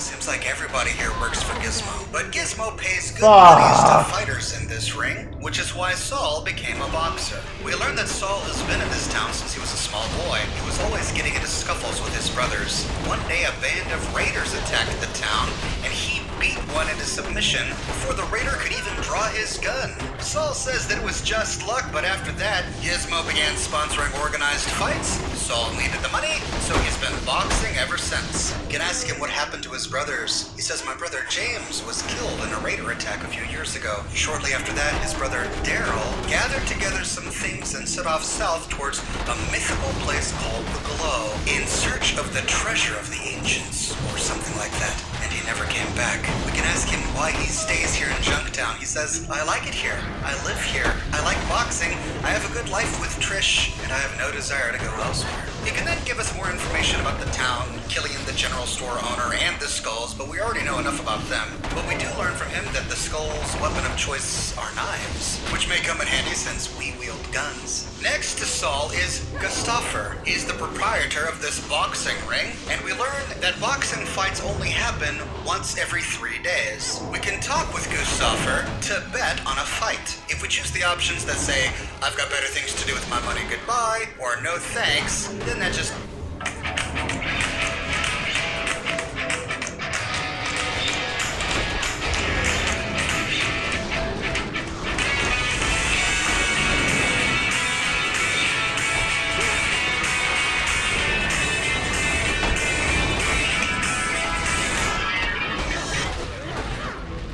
God damn it, dude. Just ends the conversation. Our only option to talk further with him is to ask him what the odds are for the fight. He says, "Who do you want to bet on, Saul or the challenger?" Odds favor Saul winning. Cost is 25 caps to bet. You get 50 if you win betting on Saul, and 100 if you win betting on the challenger. Well, Gustav says that Saul is the favorite, so let's bet on Saul. The fight starts at 2 p.m. We can wait here until the fight starts. And when it's time, Gustav says, "Let the fight begin." We then see Saul and the anonymous challenger fighting in the boxing ring. But it looks like Saul was lying about his fighting prowess, and it looks like Gustav was lying about the odds, because the challenger knocks Saul out. Gustav says, "Well, you can't win them all, my friend. Better luck next time." But something tells me that this fight was rigged. I was so suspicious that I waited 3 days and then bid on the challenger, and after a lengthy fight, Saul won this time. I'm pretty sure that if Gizmo's running this operation, the fight is rigged. But by the time the fight was over, it was evening, and so I walked on over to the scum pit. If you arrive in the evening before dark falls, we find a number of patrons inside the pub. At the western side of the pub, we find a man standing off by himself. As we get close, he addresses us and says, "Another new face. Travelers here are a dime a dozen, but you have the look of someone different. Care to join me for a drink?" "Sure," we respond, and he says, "Delightful. I hope you don't God damn. drink well watered. They treat beer here like it's a potted plant. So what's your story?" We ask him, and he says, "I could ask the same of you. In the interest of amity, I suppose I'll tell first. I am called Tycho. I come from out east, what used to be called Nevada." "That's a pretty long trip," we say, and he says, "Yes, it was. Decided to take it easy for a while. This place shows some promise, just as soon as someone cleans up some of the scum." "What do you know about these jerks?" we can ask, and he says, "There are 2 grades of scum here." He then talks about the Skulls Gang and Gizmo. As we try to leave, he says, "Ooh, not so fast. We never finished introductions, remember? What's your name, stranger?" We can say, "I'm Oxhorn," and he says, "Good to meet you. Step carefully, friend." If we initiate dialogue again with him after having talked with Killian, we can enlist his help. We say, "Killian asked me to clean up this town, and I'd like your help." Tycho is more than happy. He says, "Well, it's about time." He says, "Lead on, my friend, and let's do some street sweeping. I'd recommend knocking over Gizmo, if I may." And with that, Tycho joins our party. We now have a party of 4. The Vault Dweller, Ian, Tycho, and Dogmeat. In the northwestern corner of the pub, we find a singer. If we insult his singing, we can't talk further with him, but if we compliment him on his singing, he'll add a number of markers on our map. We get a location for the Brotherhood of Steel, the Hub, and Aditum. We can also tip him for karma. By this time, night had fallen on Junktown, and so I went back to the scum pit to see what nightlife was like here in the town. We head on over to the bartender. His name is Neil. We can ask him for information. He tells us everything about the town that we've heard from others already, and then he sells us beverages. He only has 3 things for sale: Nuka-Cola for 3 caps, beer for 5, and the hard stuff for 20. As soon as we purchase our drink, a nearby skull thug punches a waitress. The waitress runs off and says, "Saul, where are you?" But Neil the bartender pulls out a gun and shoots this guy. "Get out of here, ya punks. If any of you ever touch her again, I'll kill the whole lot of you." One of the other Skull Gang members witnessed the entire scene. She left the pub.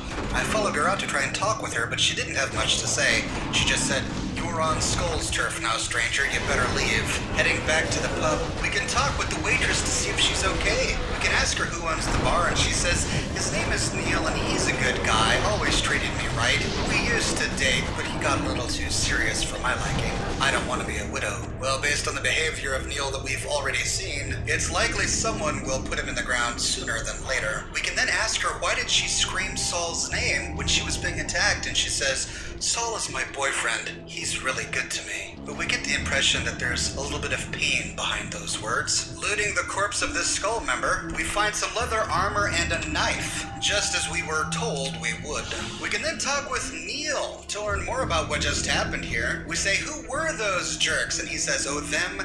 They're the Skulls. They're a local gang. All the riffraff. Sometimes they start fights or cause a little trouble. Usually Killian keeps them in line, though." Now, sitting at the corner of the bar is some sort of cup or trophy-looking thing. We can ask him about that. We can say, "Neil, what is that trophy sitting on the bar?" He says, "That's not a trophy. It's an urn. It contains my wife's ashes. Besides this bar, it's the most important thing in my life." Well, now that we've made sure that Trish the barmaid and Neil the bartender are okay, we can head south to talk with the Skulls. Remember, Lars, the guard out front, wanted us to find evidence of their misdeeds. If we can find this evidence, we can turn them into Lars. Heading inside the hotel, we can go to the back room where we saw the Skulls earlier. The man in a leather jacket and blue jeans standing in the back is the boss of the Skulls named Vinny. We can ask him for more information about his gang. He says, "We are the one and only Junktown gang. We have the run of the streets, and we rule the city at night. But we've heard that Gizmo runs this city." But Vinny corrects us. He says, "That slob can't even stand up by himself. We are the muscle in this town. We take what we want. But what about the Mayor Killian? We ask, do you have some sort of deal with Killian? He says, we don't bother Killian and he doesn't bother us, as long as we keep it low-key. You get me? We then have an option to offer to join his gang, which may be a good idea. Maybe we'll get the evidence we need if we offer to join. But Vinny's not gonna have it. He says, how do we know you're tough enough to be a skull? We say, let me prove myself to you. Vinny thinks for a second. He says, if you want to prove that you belong in the skulls, I want you to steal that old bastard's wife's ashes. Let's make Neil suffer for his last couple of hours. If we say no, that we're not interested, he scoffs. And if we agree, he says, if you're hard enough to do that, then maybe you'll make a skull after all. Bring it here once you've got it. Heading out the door, we can go back to Neil's bar. We can use our steal skill to take the urn sitting on the bar, but if Neil catches us, he attacks us. Hey, you stole my urn, he says, and he opens fire. So, we may need to try this a few times, reloading previous saves until we're successful. If we are successful, no one is the wiser, and we can take it back to Vinny at the hotel. When we tell him that we have the urn, Vinny is elated. He wants Neil to suffer, but then he confesses his plans to go and kill him later tonight. If this horrifies us and we say that we don't want to deal with anyone like him, he attacks us. But other than that, we have two options. The first is to say, let's crush him. If we choose that option, we are immediately teleported to the inside of the scum pit. Neil shouts, "You damn kids! I'll show you a thing or two." Vinny says, "We said we'd be back, you old man." And then Vinny opens fire on Neil. Each of the Skull's thugs moves in on both Neil and Trish. Saul is nowhere to be seen, and the Skulls kill both Trish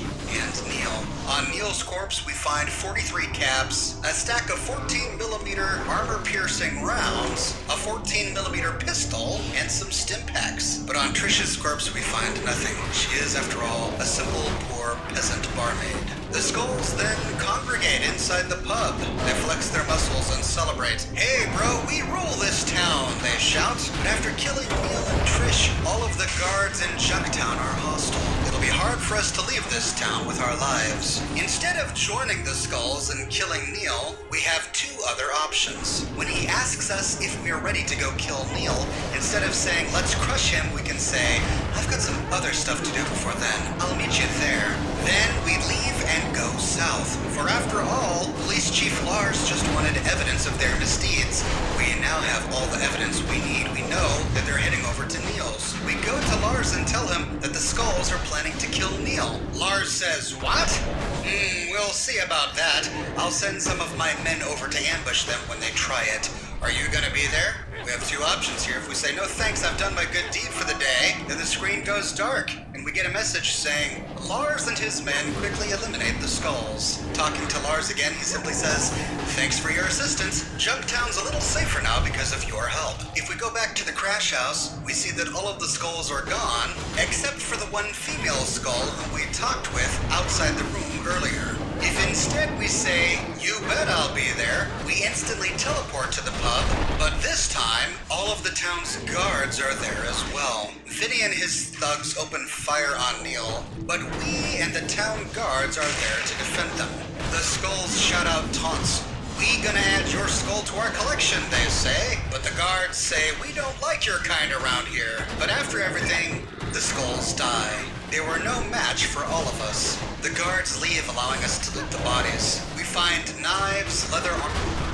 Do you want to win a free GeForce RTX 2080 Ti? Well, we have got 10 of them to give away, as the NVIDIA GeForce channel covers all the highlights from Gamescom and our RTX launch event. All you have to do is subscribe, and maybe soon you will be gaming with GeForce RTX.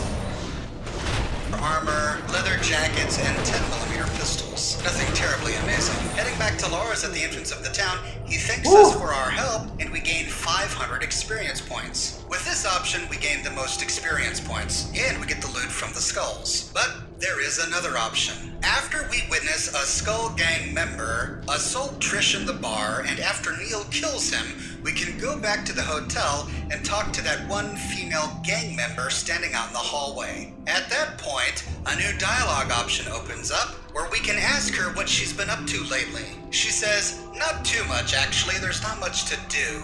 I mean, Shark has been causing some fights at the scum pit, as usual, she says. That's the guy that Neil killed. But what else is there to do around here? We can then say, you could always try doing something else. You must have some talents or hobbies. She says, well, I do sort of like to draw. And Vinny says I'm a pretty good cook. But I mean, hey, we have fun and stuff, you know? But we can be the voice of reason in her life and say, but what will you do when you get old? Where will your life go? How will you make money? She says I never gave it much thought. I mean, Vinny and Victor make some money, and Shark occasionally does some bodyguarding for visitors here. I don't know. We can then say you should probably get out while you still can. And she agrees. I guess, she says. I never thought about it much. After a day or two, we can come back to the crash house, and we see that Sherry, for that is her name, has moved down into one of the lower rooms. We can talk with her and ask her how it's going, and she says, oh, I'm doing much better. I do some cooking now at the scum pit and at the crash house. It gets tiresome some nights, but I do like to cook, and I get to meet all sorts of interesting people, and I get paid too. She then asks us how we've been doing. We can say we're doing all right, which ends the conversation. Or we can say I've been better, and she says, I'm sorry to hear that. Perhaps you should get a room and sleep it off. Talk with the innkeeper. Oh, and here, I can fix you something to eat if you like. If we agree, she says, there you go, enjoy, and I'll see you around. And we get some food added to our inventory. But with the final option, we can say, I need your help. I need your testimony to put away the skulls for good. But she says, you want me to turn in my friends? We say they've been hurting people, and they will go on hurting people unless they're stopped. You changed your life for the better. Now you have a chance to help improve the lives of others, too. She says, well, I mean, they are my friends, but I guess that they shouldn't be allowed to hurt people the way they do. And I guess I trust you since you helped me. All right. With her testimony at the ready, we can head back down to Lars. We can say, I have testimony about the illegal activities that the Skulls were involved in. Lars says, so you have some info on the Skulls? What can you tell me? We can say they're involved in some muggings and killings going on here. That's great, says Lars, but I can't just jail them all on one person's say-so. I need some hard evidence or inside testimony. And we can say that we've got the testimony of Sherry, a former gang member. Excellent, says Lars. I'll pick her up for a few questions, and I'm sure that I'll get all the information that I need to put them away. If we choose this option, we get 500 experience for eliminating the Skulls gang. Heading back to the crash house, we don't have any further dialogue options with Sherry, and we see that all the Skulls are gone from their back room. Heading on over to the jail, we don't have access to it. The front door is locked. But if we pick it, we see 2 Skulls members inside. However, we don't see Victor or Vinny. I'm assuming that Lars must have killed them. Well, now that we've met Trish, Saul's girlfriend, we can head back up to the boxing ring where we see that Saul is still knocked out from the fight before. We can tell him that we've met Trish, and Saul says that she's very important to him. But she doesn't like his boxing.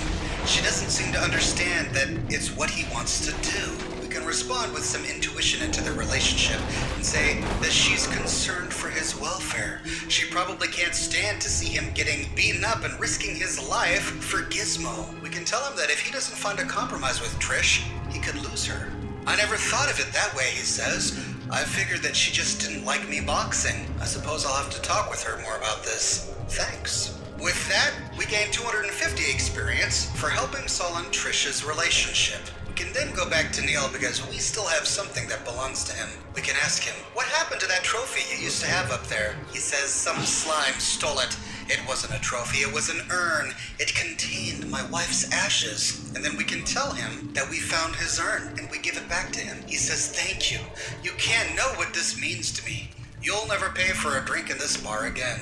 Doing this, we actually gain more karma than we lost by stealing the urn to begin with. And we no longer have to pay for drinks at the pub. Here you see I have 3,040 caps. We barter with Neil and we choose some hard liquor for 20 caps. But going back to our inventory, we still have 3,040 caps. This leaves one final loose end to tie up here in Junktown. It's time to confront Gizmo. The casino is the first building we see upon entering the 3rd zone. It has a big neon sign outside spinning round and round that says, gizmos. Our companion Ian warns us as we enter. He says, "This is Gizmo's casino, a hive of gambling and underworld activity.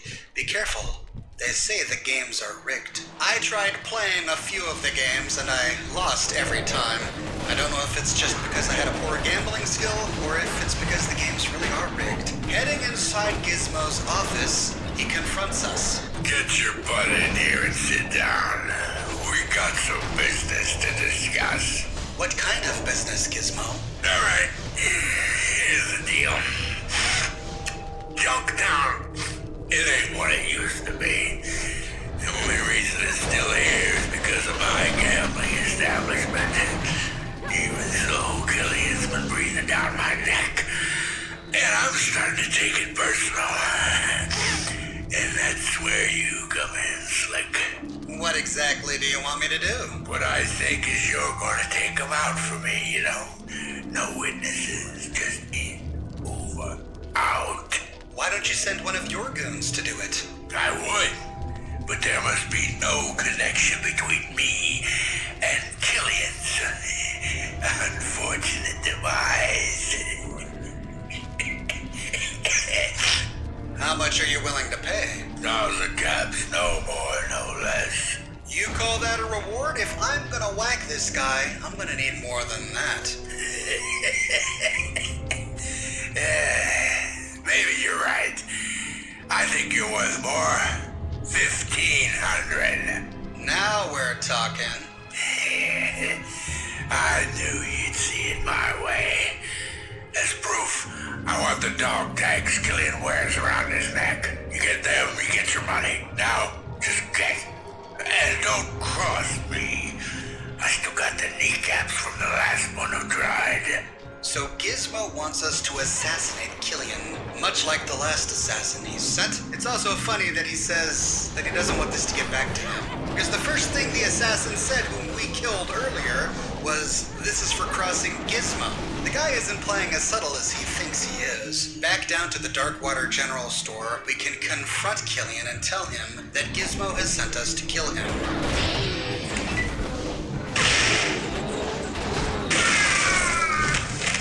If we do, he and his guards turn hostile. If we are successful, on his corpse, we find 44 Magnum ammunition, 10mm ammunition, a Desert Eagle 44 Magnum, and his dog tags. But now we've angered every guard in the town. We have to kill every guard and fight our way back to the casino. Now, there are a few ways to assassinate Killian without angering all the guards. We could plant explosives behind him while sneaking, or we could inject him with some super stim packs, causing him to overdose. If we choose those options, we do not anger the guards. But however we kill Killian, once done, we can head back to Gizmo for our reward. What do you want? I'm a busy man. I took care of Killian for you. Word is, you might appreciate that. Oh, yeah. Oh, yeah. This one's got you, buddy. Oh, this is good, you know. Hey, you should leave town for a while, you know, just in case. And if I don't leave town? You don't leave town, you end up under it. Got me? We go to Izzo, his bodyguard, to collect our fee, and then we have to hightail it out of town. But another option is to inform Killian that Gizmo is trying to kill him. Can I help you? We have an option to say, what do you know about this Gizmo character? Gizmo owns the casino, named it after himself. Be very careful around him. I'll say that fat slob just tried to hire me to kill you. Why don't you do something about him? Now, if I get proof, the people of Junktown will kick him out. The way I figure it, you need to either plant a bug at his place or wear a wire and get him to confess to you. Can you handle that? If we tell him we're not interested in getting involved in other people's problems... Well, damn. That's too bad. But you know I'm gonna have to lock you up until this thing is done.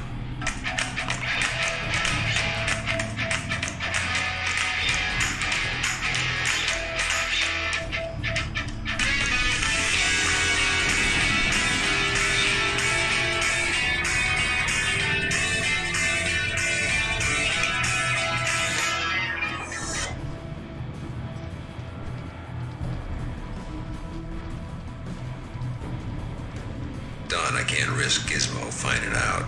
Sorry. If we resist, he and his guards attack us. Our only option then is to agree to be temporarily put in jail. If we pick the lock and try to escape, Andrew and the rest of the guards turn hostile.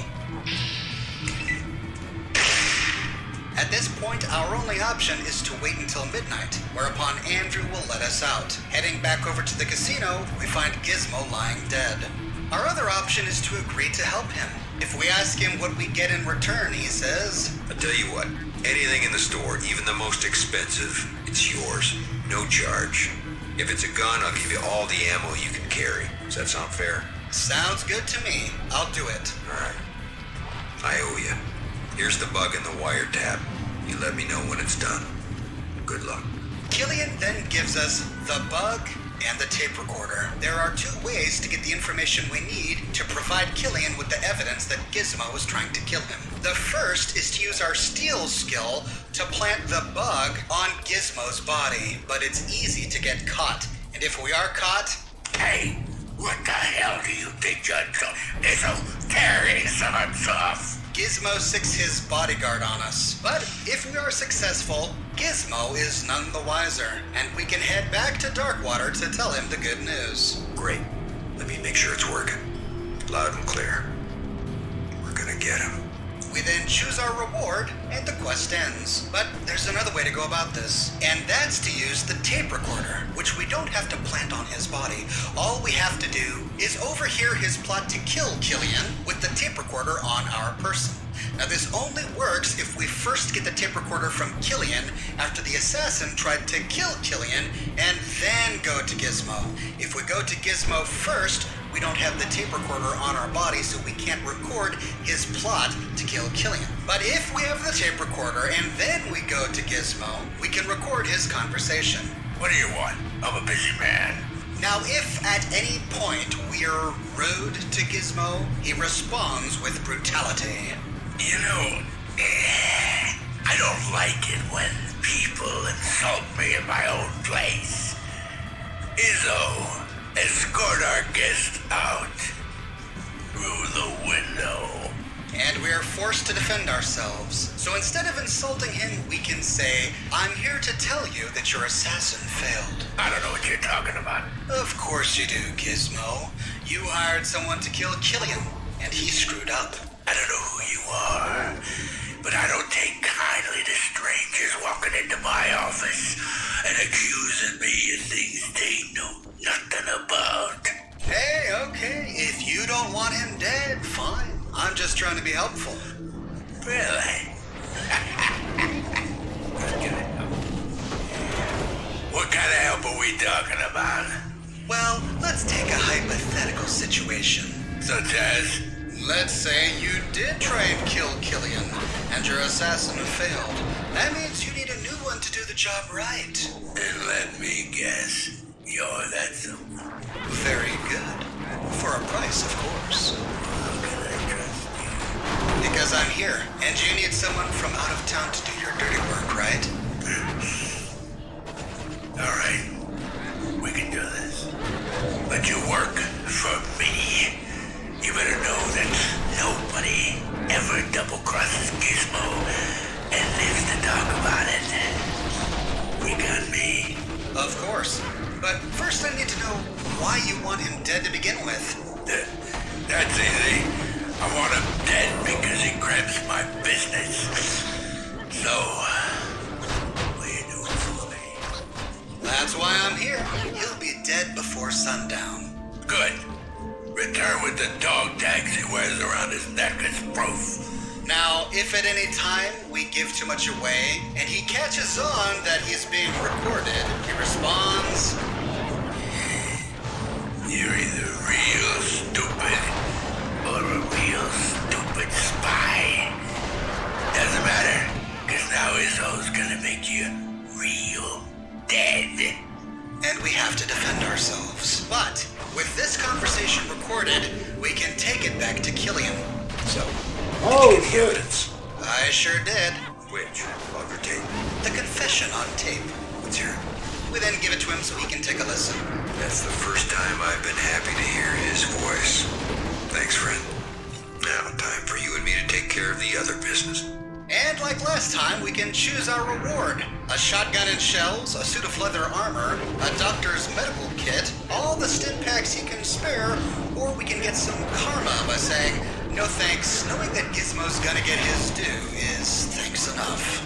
Well, thanks again. Well, listen, I'm gonna take the guards and run Gizmo and his cronies out of town. I could use another gun. You up for it? Alright, well it depends on how much you're willing to pay me. Well, I can pay you the standard rate for mercenary work, 500 caps. Sorry, man, that's not enough. Listen, that's all I'm offering. Thanks for getting the evidence, but I'm not gonna beg for your services. Alright, I'll do it for that fee. Go to Lars at the guard station. He'll fill you in. Now listen, this town owes you a lot. Heading down to Lars at the entrance, we can tell him that we're ready. We and the guards get teleported to Gizmo's office. Killian shouts, I'm here to take you in, Gizmo. This time, I've got the proof I need. Gizmo responds, so it comes down to this, Killian. Well, I never could put up with your stink, and now I'm gonna put an end to it. The battle commences between Killian, the Vault Dweller, his companions, and all of the town guards, and Gizmo and his bodyguard, Izzo.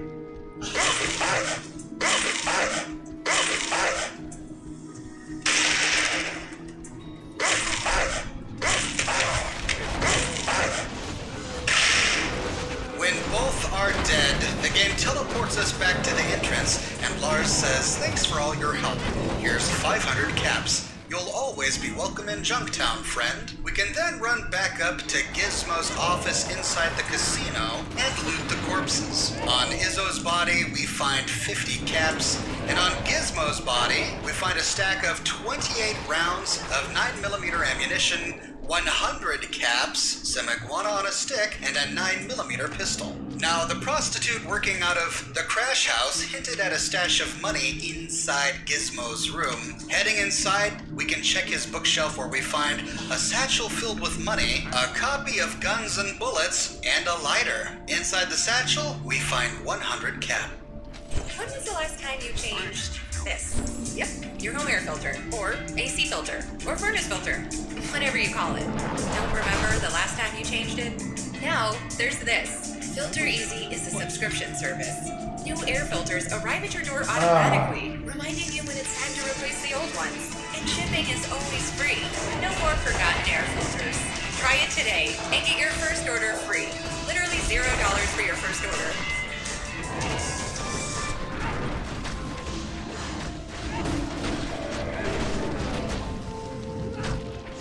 And that is the full history of Junktown. A town of crime and corruption, but also one of law and order and hope, depending upon how the Vault Dweller chooses to resolve things. A town that inspired an entire series of magazines that even found their way all the way to the east coast of America. What are your thoughts on Junktown in Fallout 1? How did you resolve the many different plots going on here? And how do you like seeing videos about Fallout 1 lore? Share your thoughts with me in the comment section below. I read all of your comments and I use them as inspiration for my future videos. I publish new Fallout videos 6 days a week. I take Sundays off, which means I won't have a video on Monday, but if you want to find out what I'm going to publish Tuesday morning, be sure to subscribe and to click that bell notification button. I've got a t-shirt shop, folks. If you'd like to get an Oxhorn or a Fallout themed t-shirt, you can find a link to my shop in the description below. And if you like what I do and you want to support me in a more personal way,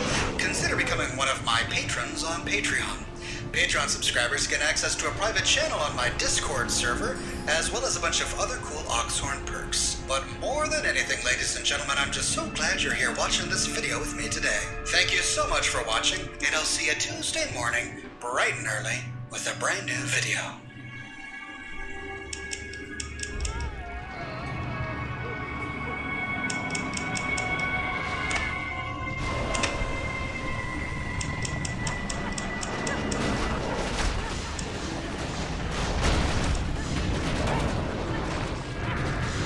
In our last episode, we helped Killian Darkwater defeat Gizmo, a casino owner and crime overboss of Junktown. While at Junktown, we picked up 2 new companions. Tycho, a desert ranger from Nevada, and Dogmate, a mangy mutt who was terrorizing Phil, one of the Junktown locals. Our party grows stronger by the day. But sadly, Killian Darkwater didn't have any information about a water chip. When pressed, he suggested that we head further south to find the Hub, one of the largest cities in the post-apocalyptic wasteland. And so we travel south, down from the mountains, across the deserts, until at last we arrive at the Hub. The Hub is called the Hub, not only because it is a hub of commerce, but also because the layout of this town resembles the hub of a wheel, with 4 spokes and a primary marketplace in the center of the wheel. The northernmost spoke is the entrance. This is where we arrive from the wasteland. We don't find any merchants here, but we do find a few people who can fill us in and tell us more about the Hub. Directly south of the entrance is the center of the Hub, the Merchant Marketplace, downtown. We'll visit all of these locations in greater detail, but to get our bearings from the very beginning, to the far west we find the Crimson Caravan. We can take odd jobs from these guys. They're a great way to make money and gain experience at lower levels. The southern portion of the same building is a bar and casino called the Maltese Falcon. Here we find something seedy going on. We'll have to cover that in a later video. The 4 huts in the middle of this map are the primary merchants of the Hub. There's a general store, a library, which functions as a bookstore, a guns shop, and a loan shark. This is FLC, the Friendly Lending Company. But we'll soon learn that they're not quite so friendly. Just south of this is Bob's Iguana Stand. I already talked about them, but we'll stop by a little later. We find the Hub Police in the building furthest to the east. The Hub Police enforce law here, and the police are all over, so it's best if we don't run around guns blazing.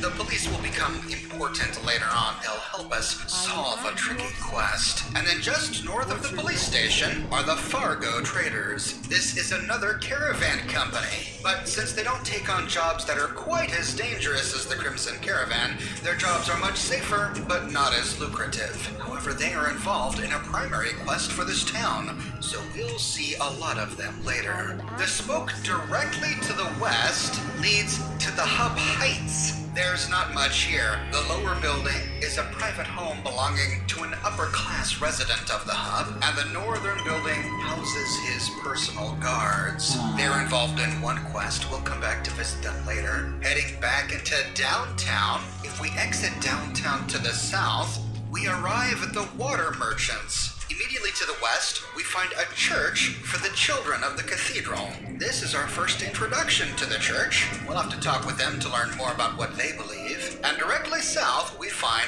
the Water Merchants. The Water Merchants are the 3rd caravan company operating out of the Hub, but they're not very adventurous. Their trips are quite safe, which means they don't pay quite as much. However, they make trips much more frequently, which means we can get quite a few jobs out of them. The Water Merchants will become important later. We'll be back to visit them. Heading north back to downtown, the final spoke to this hub is to the east. This leads to Old Town. All of the buildings to the south are slums. We find skags, the homeless, and social rejects living here. It's also the perfect place for someone to hide, say, if they were engaging in illicit activities. We'll talk with the residents of the slum and turn this place upside down a little later, but to the north we find some rather important businesses. In the middle building, we find a high-powered weapons vendor, and in the far northeastern building, we find a chems merchant. Due to the nature of his business, he's reluctant to work with us. Now that we understand the layout of the hub, we can begin to explore, and we'll start at the entrance. The hub is a caravan town. Caravans come in and out day and night and wander all around the wasteland. The hub is the reason that many of the towns and settlements around the wasteland have access to food, weapons, ammunition, and even water. At the entrance, we find evidence of this. We find no fewer than 3 Brahmin pens filled with Brahmin. In the first building to the left, we find a fellow willing to talk with us, as long as we talk with him during the day. This is Dan the Brahmin Man. Hey, I'm Omar. And I'm Amar. And we are at the Nickelodeon Entertainment Lab. Ready to crown a champion of the Slime Slime Zone VR Showdown! Last time in the Slime Zone, Miracle handily defeated Anale in the first round. I wish I could won. Meanwhile, Josiah barely bested 40 by only 10 points. Josiah's ready. Welcome to the Nickelodeon Slime Zone VR Showdown Championship. After a rigorous first round, our two finalists will now face off to be crowned the champion. Josiah, representing Team Amar, will compete first, followed by Miracle, representing Team Lulamar. Alright, Josiah, it's the championship round. Ready? I'm ready, let's do this. Right. Got all my faith in you, let's go. Set. Go! Alright. Oh, not today. Keep points. No, not today. What are these long ass ads on YouTube, man? The caravan wagons that What's come up? in and out of town. From Dan the Come on, Brahmin man. Man, we learn about the big three caravans operating out of the hub: Crimson Caravan, the Fargo Traders, and the Water Merchants. Moving south along the road, we bump into Deputy Tony Fry. He welcomes us warmly and brags about the hub, claiming that the hub is the biggest city on the coast, possibly even in the world. And it's from Deputy Fry that we learn that the hub is experiencing problems with their caravans. Some of the caravans have come up missing. And then Fry warns us to stay away from the Maltese Falcon.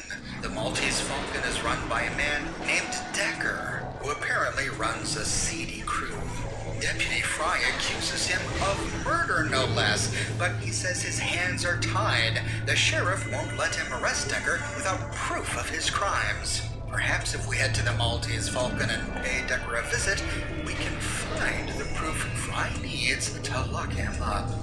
We can then ask him about the missing caravans. And the police here at the hub have no idea what's happened to them. No! They've just turned up missing without any explanation. Well, one of the caravans, the Fargo Traders, has been so affected that they've launched their own investigation, which is being led by a man named Butch.